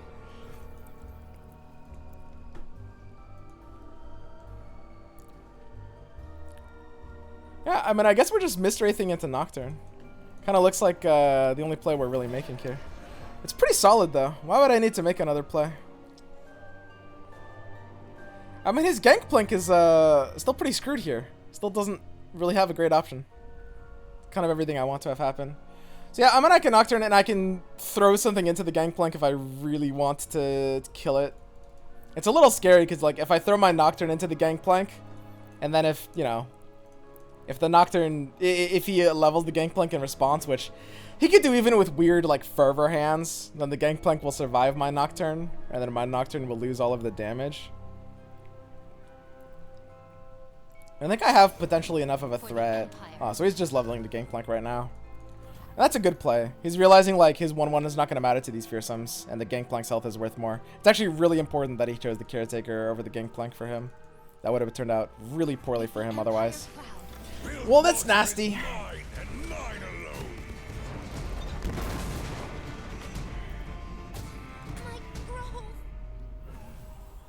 How much damage do we actually have here? We have exact lethal if he doesn't have any response at all. Alternatively, we might try to set up to live another round. I don't know, Gangplank's attack turn is just kind of a little too good here otherwise. Yeah, I guess I have no choice but to just Nocturne here. And hope that's enough. Go get it, the Mist-Wraith. It wouldn't be enough damage, right? Both Mist-Wraiths would be 6. Which is, oh god, is that actually better? both Mist-Wraiths would be 6. So if he doesn't have a way to deal with one of them, he'd be forced to block with Gangplank. I guess this is actually a better play. Holy shit. This feels bad though.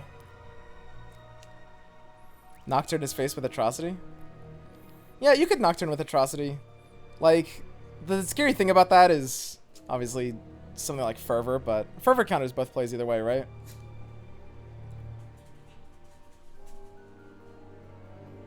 Yeah, we could do Nocturne into Atrocity. Wah.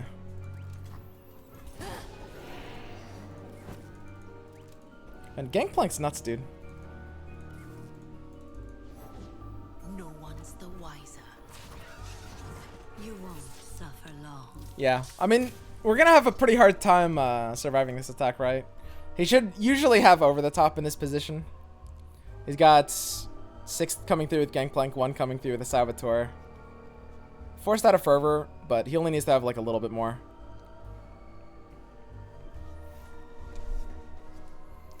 We made Fervor better for no reason. Yeah, we can make Fervor a bit worse by going in for the Nocturne. Put my name into ya.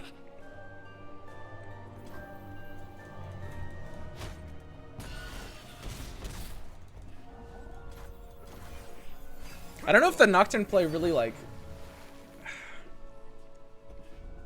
I'll show 'em. feels like it doesn't really threaten enough. Off with you. But yeah, it had to be correct there against Fervor. Stay Okay, so now we're just like the classic Hopi. He literally doesn't have a hand to play.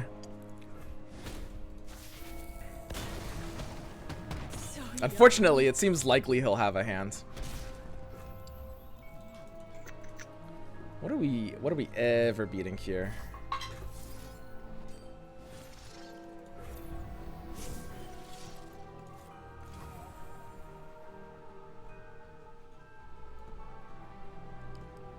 Does Doombeast beat like any hands?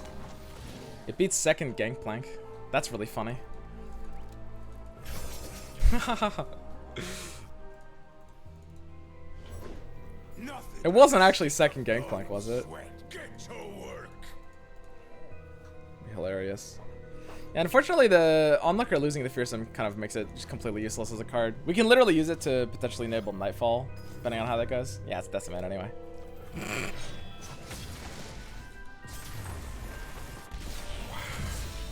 Yeah, I think we definitely should be a little bit better in that matchup.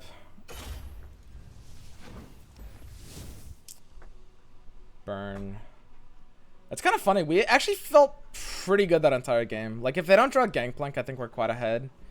In all likelihood, we're going to want, I think, a second Atrocity. We have 3 1-drops. I could definitely see trying to do something slightly more aggressive on, like, the early developmental turn.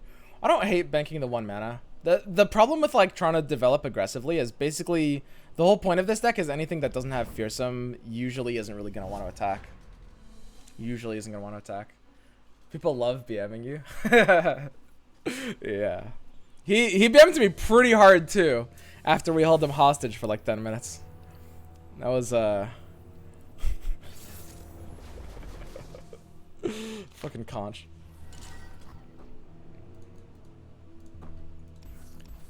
So this is an interesting one. I guess I keep 1 Wraith Color. I might actually want to keep 2. The thing about this deck is because like we don't really run a lot of early drops, it just comes down to just shoving Wraith Color.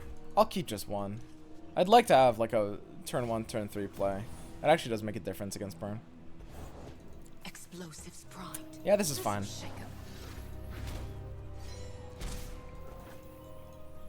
Elise actually does a lot against this board. The only problem is, you know, if he plays like a Grenadier, Elise will very quickly be doing very little.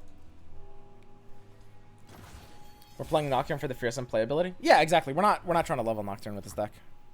I pull the strings. So, no Grenadier. Actually gives us a legitimate attack. This is like the rare attack where Elise is like a great card. I think Elise is kind of overrated. A lot of people see her as like a better house spider, but the fact that she summons the spider attacking is actually a big downside because usually they just have a block which makes the spider effectively useless anyway. Okay. So we can play something like Horror, potentially block it down. I could use the Doom Beast now.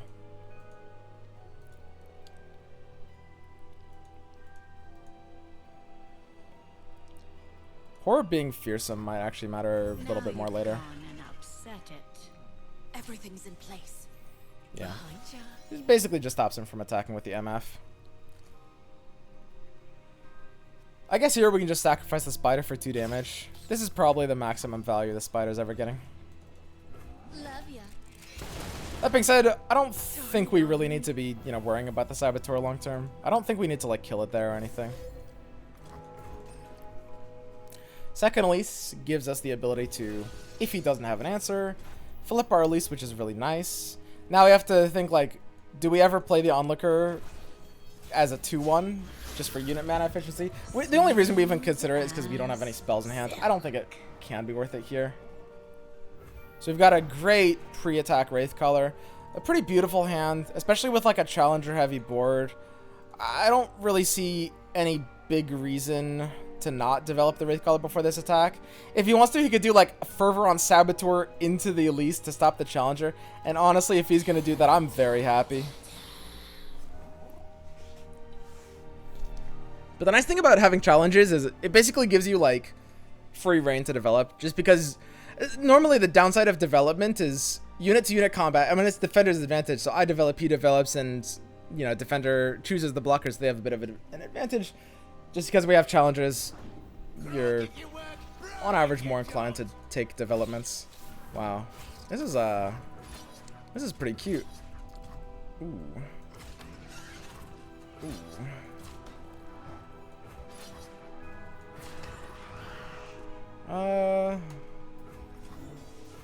I guess I can just force it to block my 4/3 instead.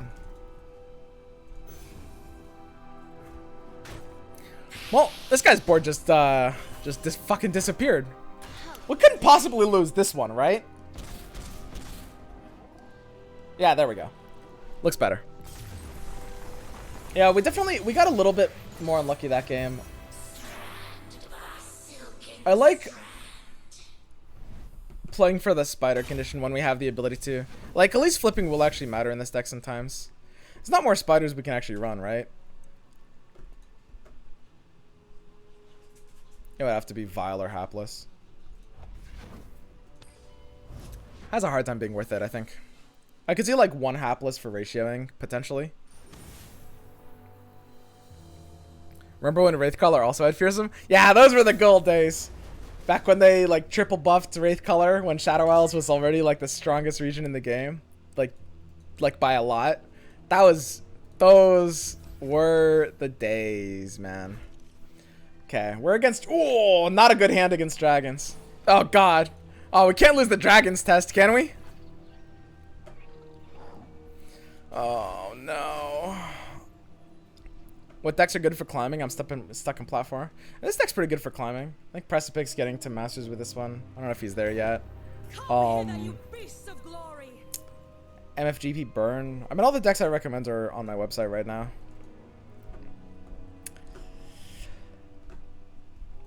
Yeah, I guess we can just Elise first.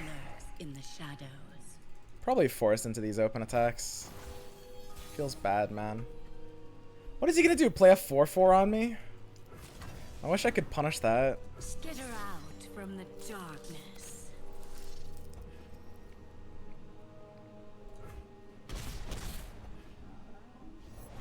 Dragon blood, Demacian heart. Let the blood pour. Shyvana's so good! It's a turn 3/3/4.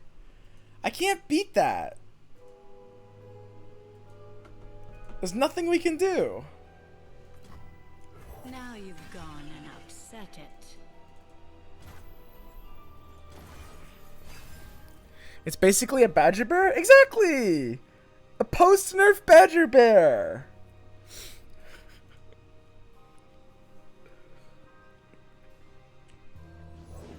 I am watching. Okay, that's actually the card we didn't want him to have.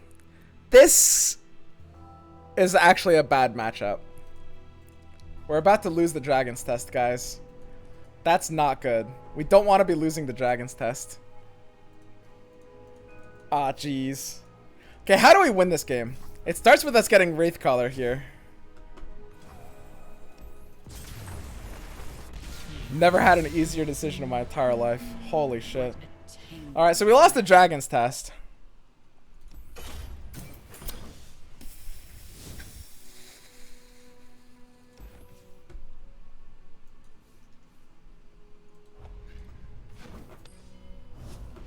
We lost the Dragon's Test.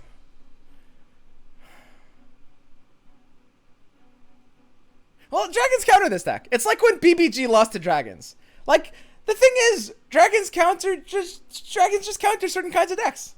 It doesn't mean the deck is bad. It doesn't mean the player's bad. It's just Dragons are good. Can't do anything about it. Kibler was right to bring Dragons. Yeah, Kibler carried. True.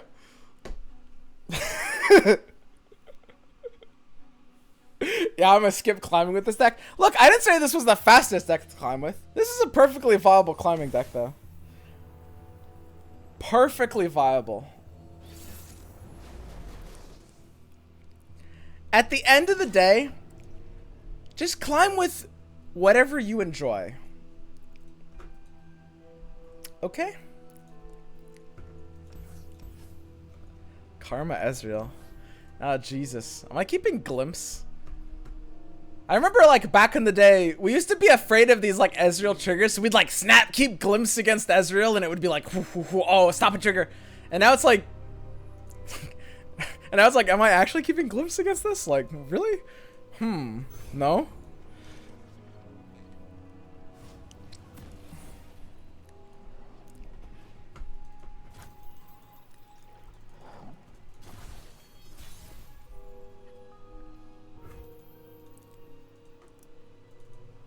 I guess I shadows into onlooker. Threaten the cheeky 4. I mean, this is not happening. Ooh. I'm not sure how I feel about fading memories in this deck, by the way.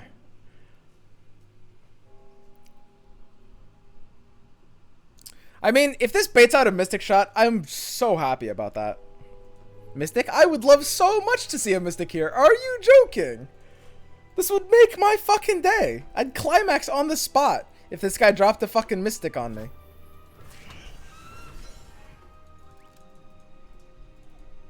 Oh, do it! Yes! Fuck me! Oh my fucking god, yes! That's so good for me. Are you kidding? Man, that's nuts. What a great deck. Will you just pass? I can do that too.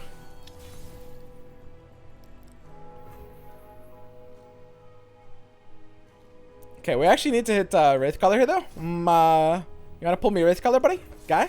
Shadows? Shadows? Thank you.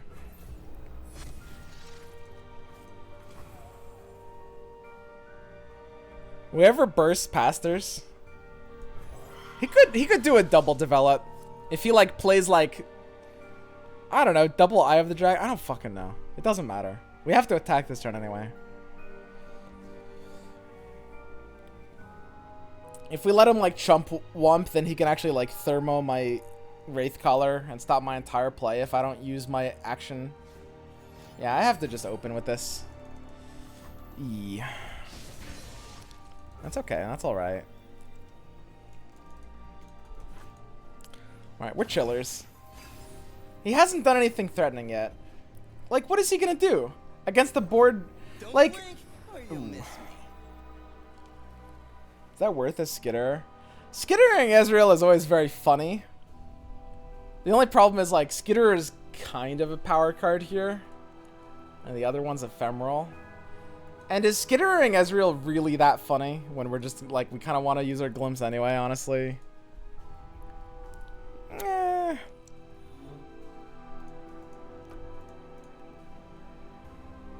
Yeah, I think I actually will use it. Just because, like, we have no other good use of our proactive mana this turn. Like, the ephemeral Wraith Color, just because it's ephemeral, doesn't really do anything here.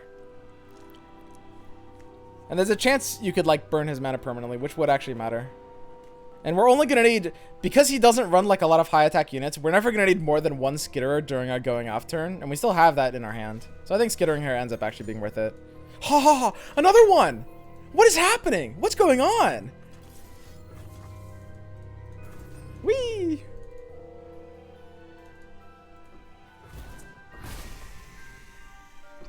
Ha ha ha ha. Alright, we're good. So, Mystic Shot's a pretty good card in a Mistwraith deck. Because I have, like, these 2-mana 8/2s. Aw, it's Thermo. Wah.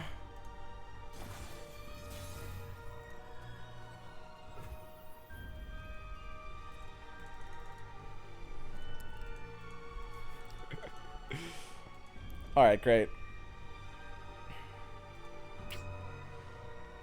Yeah, I mean, I guess I can just keep Mistwraithing harder.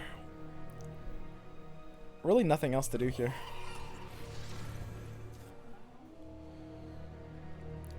These 4/3s are annoying for him.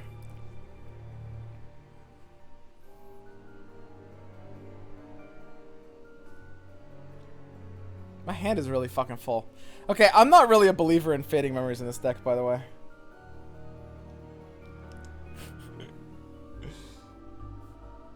There's got to be something better than fading. I do like the build of this deck overall. I could run like more atrocities. What if we just skip this attack and burn his mana? How big brain would that be?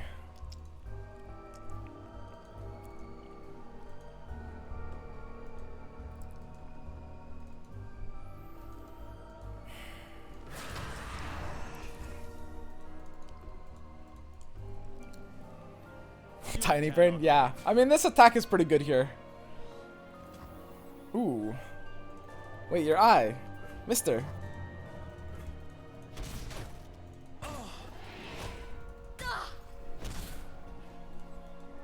What is his hand?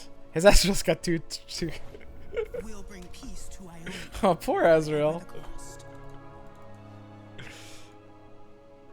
So we've got 9 mana hands. We can just pass here, go up to 10. We don't really have the ability to properly like use Glimpse, which is kind of funny.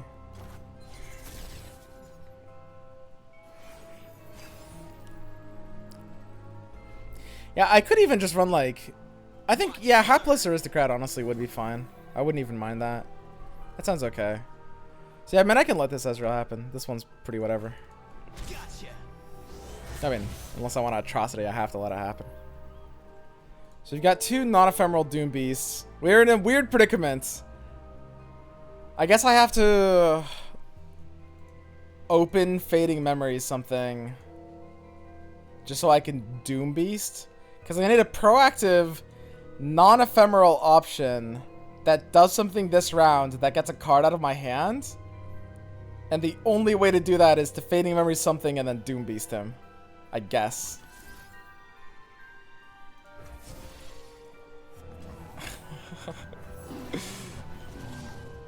Just Wraith, you need board space anyway? Yeah, I could have just Wraithed. I mean, I might have to Wraith anyway here. I swapped out 1 Fading Memories for an Atrocity. Thoughts? Sounds like it makes it a lot better. And like, I mean, I'm tempted to Glimpse this. Go back to a good old completely full hand.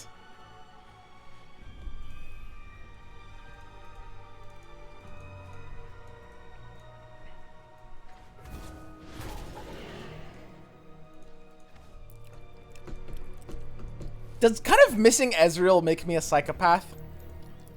What do you guys think? I bet some of you guys kind of miss Ezreal a little bit. If you're being honest. Come on. A little bit. Some part of you. Some small semblance of your persona must miss Ezreal. Yeah, I kind of want to develop big into his attack. Do you think he runs Yone? Nah, fuck. If he runs Yone, we get really fucked by that.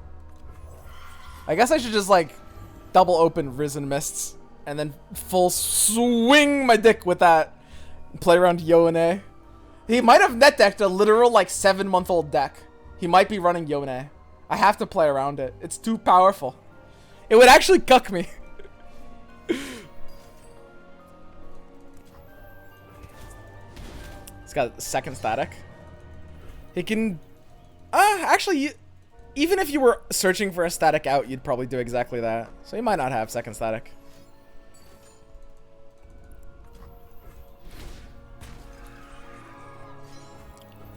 So now that he did that, and now we only have a 3-unit attack. Like, double Risen into the attack is only a 5-unit attack. We're pretty vulnerable to a lot of things still. So it looks like we are, you know, it is fine to develop into this. Yone stops our entire attack. But... oh, fuck it. Who cares? I'm just gonna... I'll respect the Yone. I'll play around it. Well, yeah, we'll fucking do it. Spirit's Refuge? Is that a card? This deck has... God, it's so weird that playing around a 7-month-old deck. He could be running Spirit's Refuge. Old Karma Ezreal was. This guy might have just, like, woken up from a fucking... you know, like one of those movies where there's a guy that, like, wakes up from being trapped in the ice isn't there a movie where it's like there's a guy from like the 80s or something who was trapped in the ice for like 30 years or like a coma or something? Those kinds of stupid movies. There's a fuck ton of, it's a fucking meme. There's a bunch of those. It's like that. And he's like, oh boy, I can't wait to play my favorite Karma Ezreal deck. Like that I woke up out of a coma meme. That's an old meme. That meme kind of dates me. I think that's literally like 5 years old. I like that meme. It shouldn't have died. But anyway, it's like that. So we have to play around all this weird shit. You have to play around Yone. You have to play around Spirit's Refuge. Gnar with Brendan Fraser. Yeah. That's the one I was thinking of.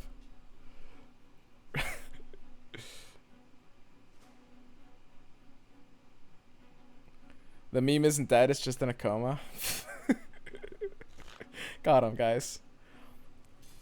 Come on, some jokes are just too easy. Could Karma be a funny slotted in this deck? God, no. Not even close. Ooh. Ooh. Is this hand kind of low-key?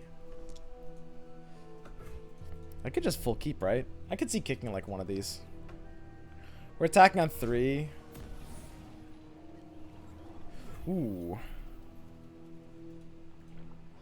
What does this deck actually do on turn 1? Saboteur? Don't mind if I do. Omen Hawk! Oh, that's not fair.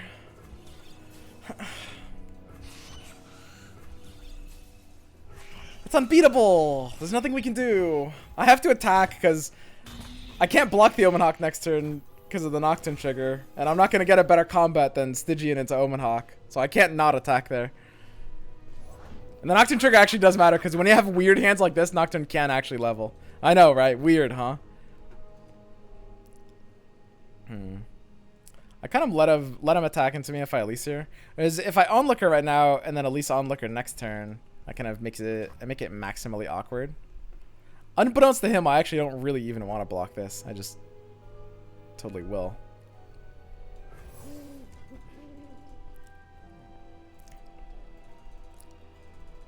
But I mean, we can't play double Elise. Oh, this is kind of rude. I mean, it's fine. It means my Elise has an attack. Oh. Oh, please. Yeah, please attack me. Oh, please don't change your mind again.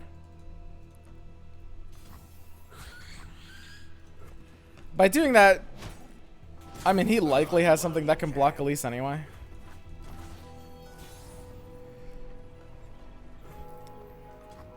I know what lurks in the shadow. You'd think so. Yeah, that's the kind of thing that does that. And we get the cute onlooker punch.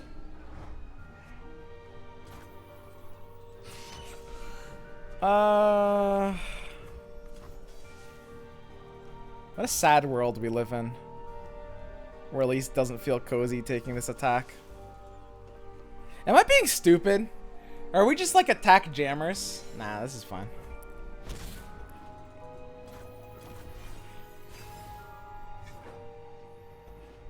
The biggest weakness with this deck is like when it doesn't draw Wraith Color. But of course Stalking Shadows helps with that. Because if this deck doesn't draw Wraith Color, it's really, really bad. But we have so many outs for it.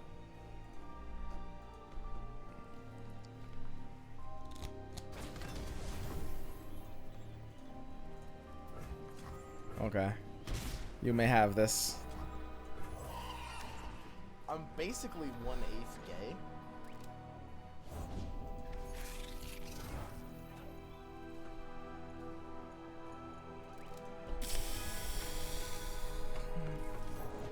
If they don't break, they'll burn. Make the Empire proud. We've whiffed like half of our Wraith Colors today. How does that happen?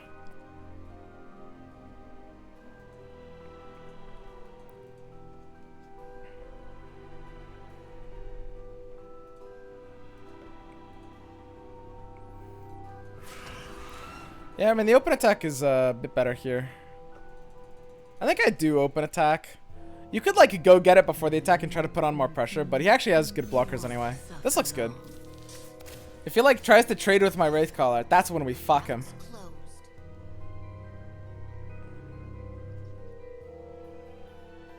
He might actually feel compelled to trade. Okay, he's not compelled to trade.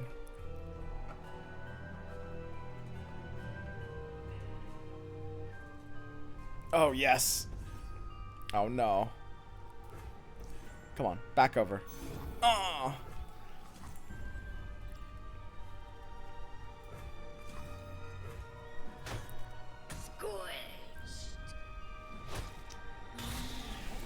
So we should actually be able to threaten killing him next turn. So all we need to do is stay alive like one turn. That's easy. Nocturne. How many more Nightfall allies do we have in this deck? Remember the It's just Stygian and Doom Beast. for the glory of Not a Moses. lot.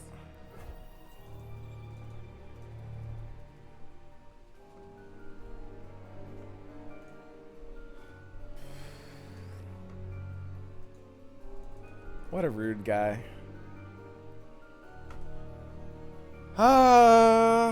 We're pretty locked out here. Because he has a 3-4 especially, like, Fervor counters me a little too hard. I don't know if it would have been worth it doing this even, like, without a great Fervor. I can't really let him shut it down. So I guess I probably just have to Shadows here and hope I draw another Wraithcaller like a good player. This is not terrible. I mean, look, it gets a lot worse than that. I'm pretty happy to just play something like Elise here. Just make sure his open attack isn't good. As long as his open attack doesn't, like, kill me, we should be in a good position to win the game. And, like, if we make his open attack a little bit weaker and cause him to develop, well, then our Skitterer will make his development just that much weaker. You guys remember when Skitterer used to be a 3-3?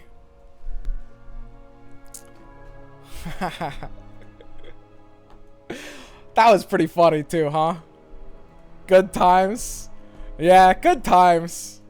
All you young whippersnappers are complaining, you know, about fucking Trundle. Back in my day. I mean, I'm complaining about Trundle too. Yeah, Trundle's pretty fucking busted. But there's certainly been worse. He just skips the entire attack. That's pretty funny.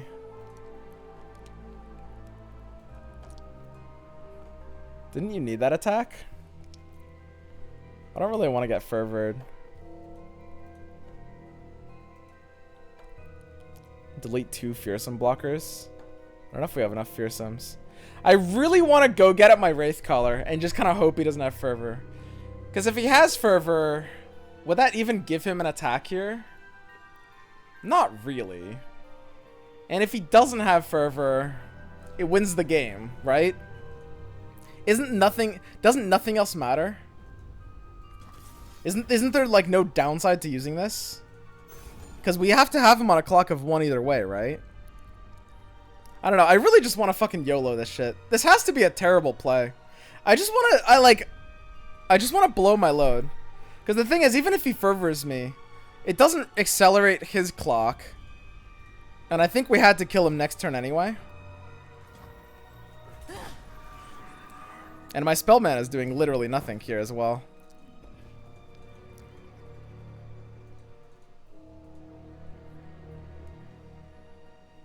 I guess it accelerates his clock if he has, what, Decimate is the only way?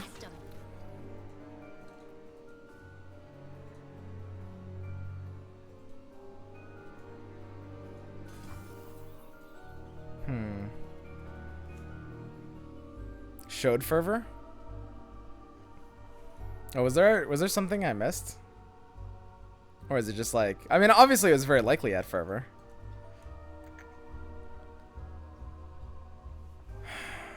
What's your Man.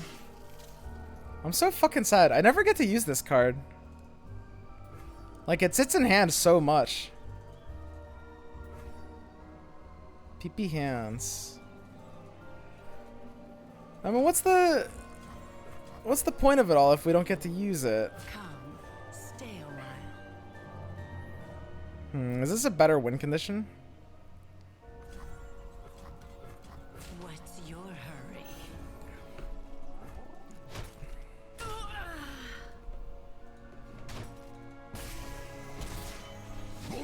You need some kind of protection for the unit? No, you can't have protection for the unit. It's a 5-mana card. Like there's no re-trick. It's just a card that you need the opponent to tap under. Like in a different deck you can run like Nopify or something. But it's just a card that you can't use most of the time. And you have to be okay with that. But it's so lame if I don't get to use it. What's the point?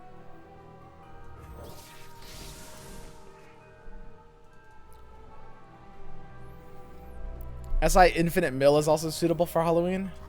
There is always SI Infinite Mill. That's true. So what's my win condition here? I mean, we don't really have like an atrocity out. I guess I'll just concede. Open attack, fervor his 2/4 to your face and kill you. Yeah, didn't he have lethal there? I'm too lazy to do the math, but thought that would have been.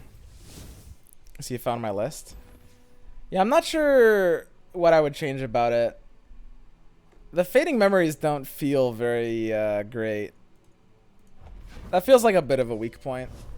I think like having the ability to play like a hapless or a bark beast on one could be nice. I don't know. I'm not sure exactly what I would change for it. Try something with Freljord. Try something with Freljord, he says. Listen, bud, it's literally been like 5 months since Freljord was the strongest region in the game. I just spent every single patch bringing Freljord in all of my decks in every tournament since that point 5 months ago. I just got done playing a Freljord deck on ladder before I took my break. Why is this a song request? Why is Freljord the song request?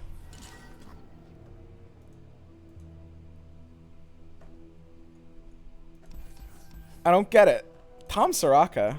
Oh, this is a delicious matchup. Nice. I'll just do this. I could keep stalking shadows.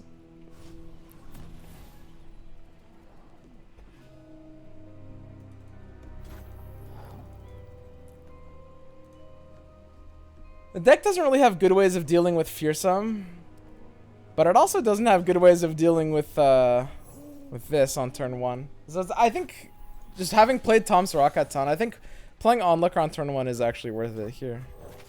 Feels like it has to be. Because like so many of their... this will pretty much always get the one hit in.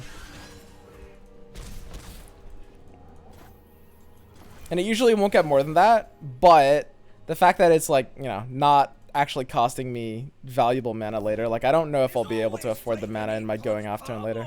Well, this is very good for me because Boxtopus actually doesn't really have a good block into Onlooker unless, of course, he ends up doing like Guiding Touch or something.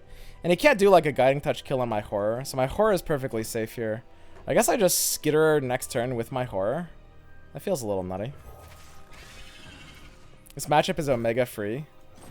It's a pretty good matchup if they're like not prepared for it. Huh. We actually do have a couple Nightfalls to go for it. So Nocturne will probably be our turn 6 play. This turn we kind of want a Skitterer. I'm a little inclined to like pass and see what he does. I think that's a little too trolly though.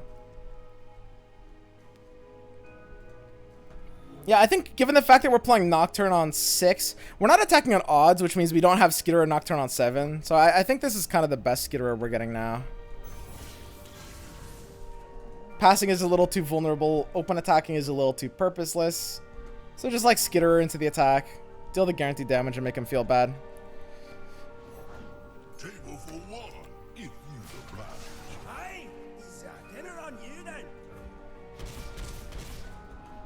then? Homie's at 4 health. I'm sure there's something for my taste. Okay. Great. Our mountain groves are full of dangers, but I know them all. I don't know if that matters.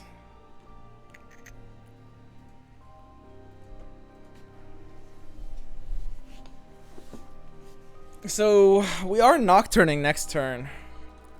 The Risen Mist completely blows because we haven't actually played any Mist Wraiths yet. How does Go Get It work with Nocturne? Isn't Nightfall's a play effect and not a summon effect. Doesn't work properly with Nocturne. I mean, you can always use it with Mist Wraith, and you can do like a Go Get It Doom Beast. Yeah, this is actually slightly awkward. We're kind of going to have to do like a weird Risen Mist into Nocturne next turn, which is going to kind of suck. And our Go Get It's going to get pretty bricked out as well. I might actually have to assume we draw a better trigger for the Nocturne here. Most of our deck would be good for it here. Ring the fucking bell! Ooh, you wee scruff! Whoa. Whoa, what? A win streak! Sir, you're Boxtopus. He had That's a no good. chance to walk away.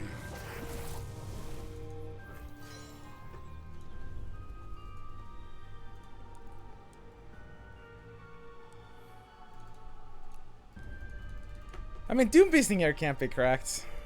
And unfortunately doesn't quite do enough, I think. Nocturne is actually within ranges of being able to level up. Again, not quite enough. I guess Doom Beasting here is actually worth it. Yeah. It should be. Because, like, it doesn't delete any options. If I draw a 2-mana spell, I'll be able to play the 2-mana spell before the Nocturne. Because I'll have 6 mana, which is the same as it was before. I'll protect you. We might be slow playing the Nocturne. We might actually, yeah, we might level up this Nocturne on 8 and then swing into him. That looks like the play. So I guess we're just attacking like this. Looks like we're gonna have one more attack. But the Nocturne level doesn't actually necessarily do that much if we are just trading off these units anyway, right? Without Soraka, he can't heal his units for completely free. Yeah, I think the full attack here has to be proper.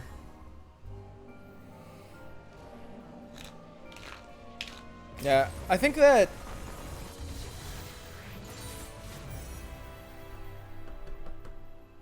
there's only a few hands that can actually, like, beat this deck very well.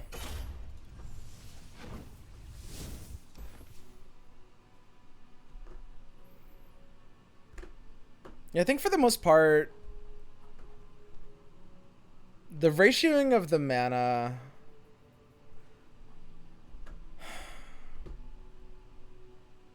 Like, the way the deck has its, like, mana distributed feels like it could be tweaked.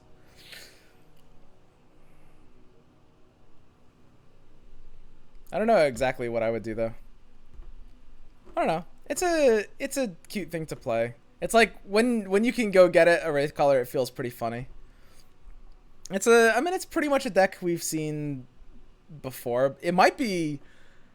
It's a good meta for it. It is, especially if more and more people play Tahm Kench Soraka, which I think Tahm Kench Soraka will only have to get more popular in the next like week or two. It's like a really hilarious deck to prey on that for sure. It's probably better than Nightfall, right? Sounds dumb, but I run this deck with the ephemeral cost reduced card so I can get potentially double Skitter down in one turn to be 4 power units. Yeah. No, I've ran that card in similar decks as well. I'm not 100% sure if I'd run it in this one, but I don't think it's dumb, for sure. This is definitely better than Nightfall. Yeah, exactly. I think basically any Shadow Isles Fearsome deck is better than Nightfall. Nightfall's like a very bad version of Shadow Isles Fearsome. It's really, really, really funny. Alright. I think that's actually going to be it for my stream today, guys. Oh, it was going to be a short stream. Like I said, very short stream today. I've got a big Halloween party that I'm invited to. All the popular kids are going to be there. You know, I can't not show up to that or they won't think I'm cool. things to do, places to be. It's just can't turn down stuff like that. COVID party. It's like, you know, I just don't have the ability to just sit here and play video games all day. I have too much of a social life.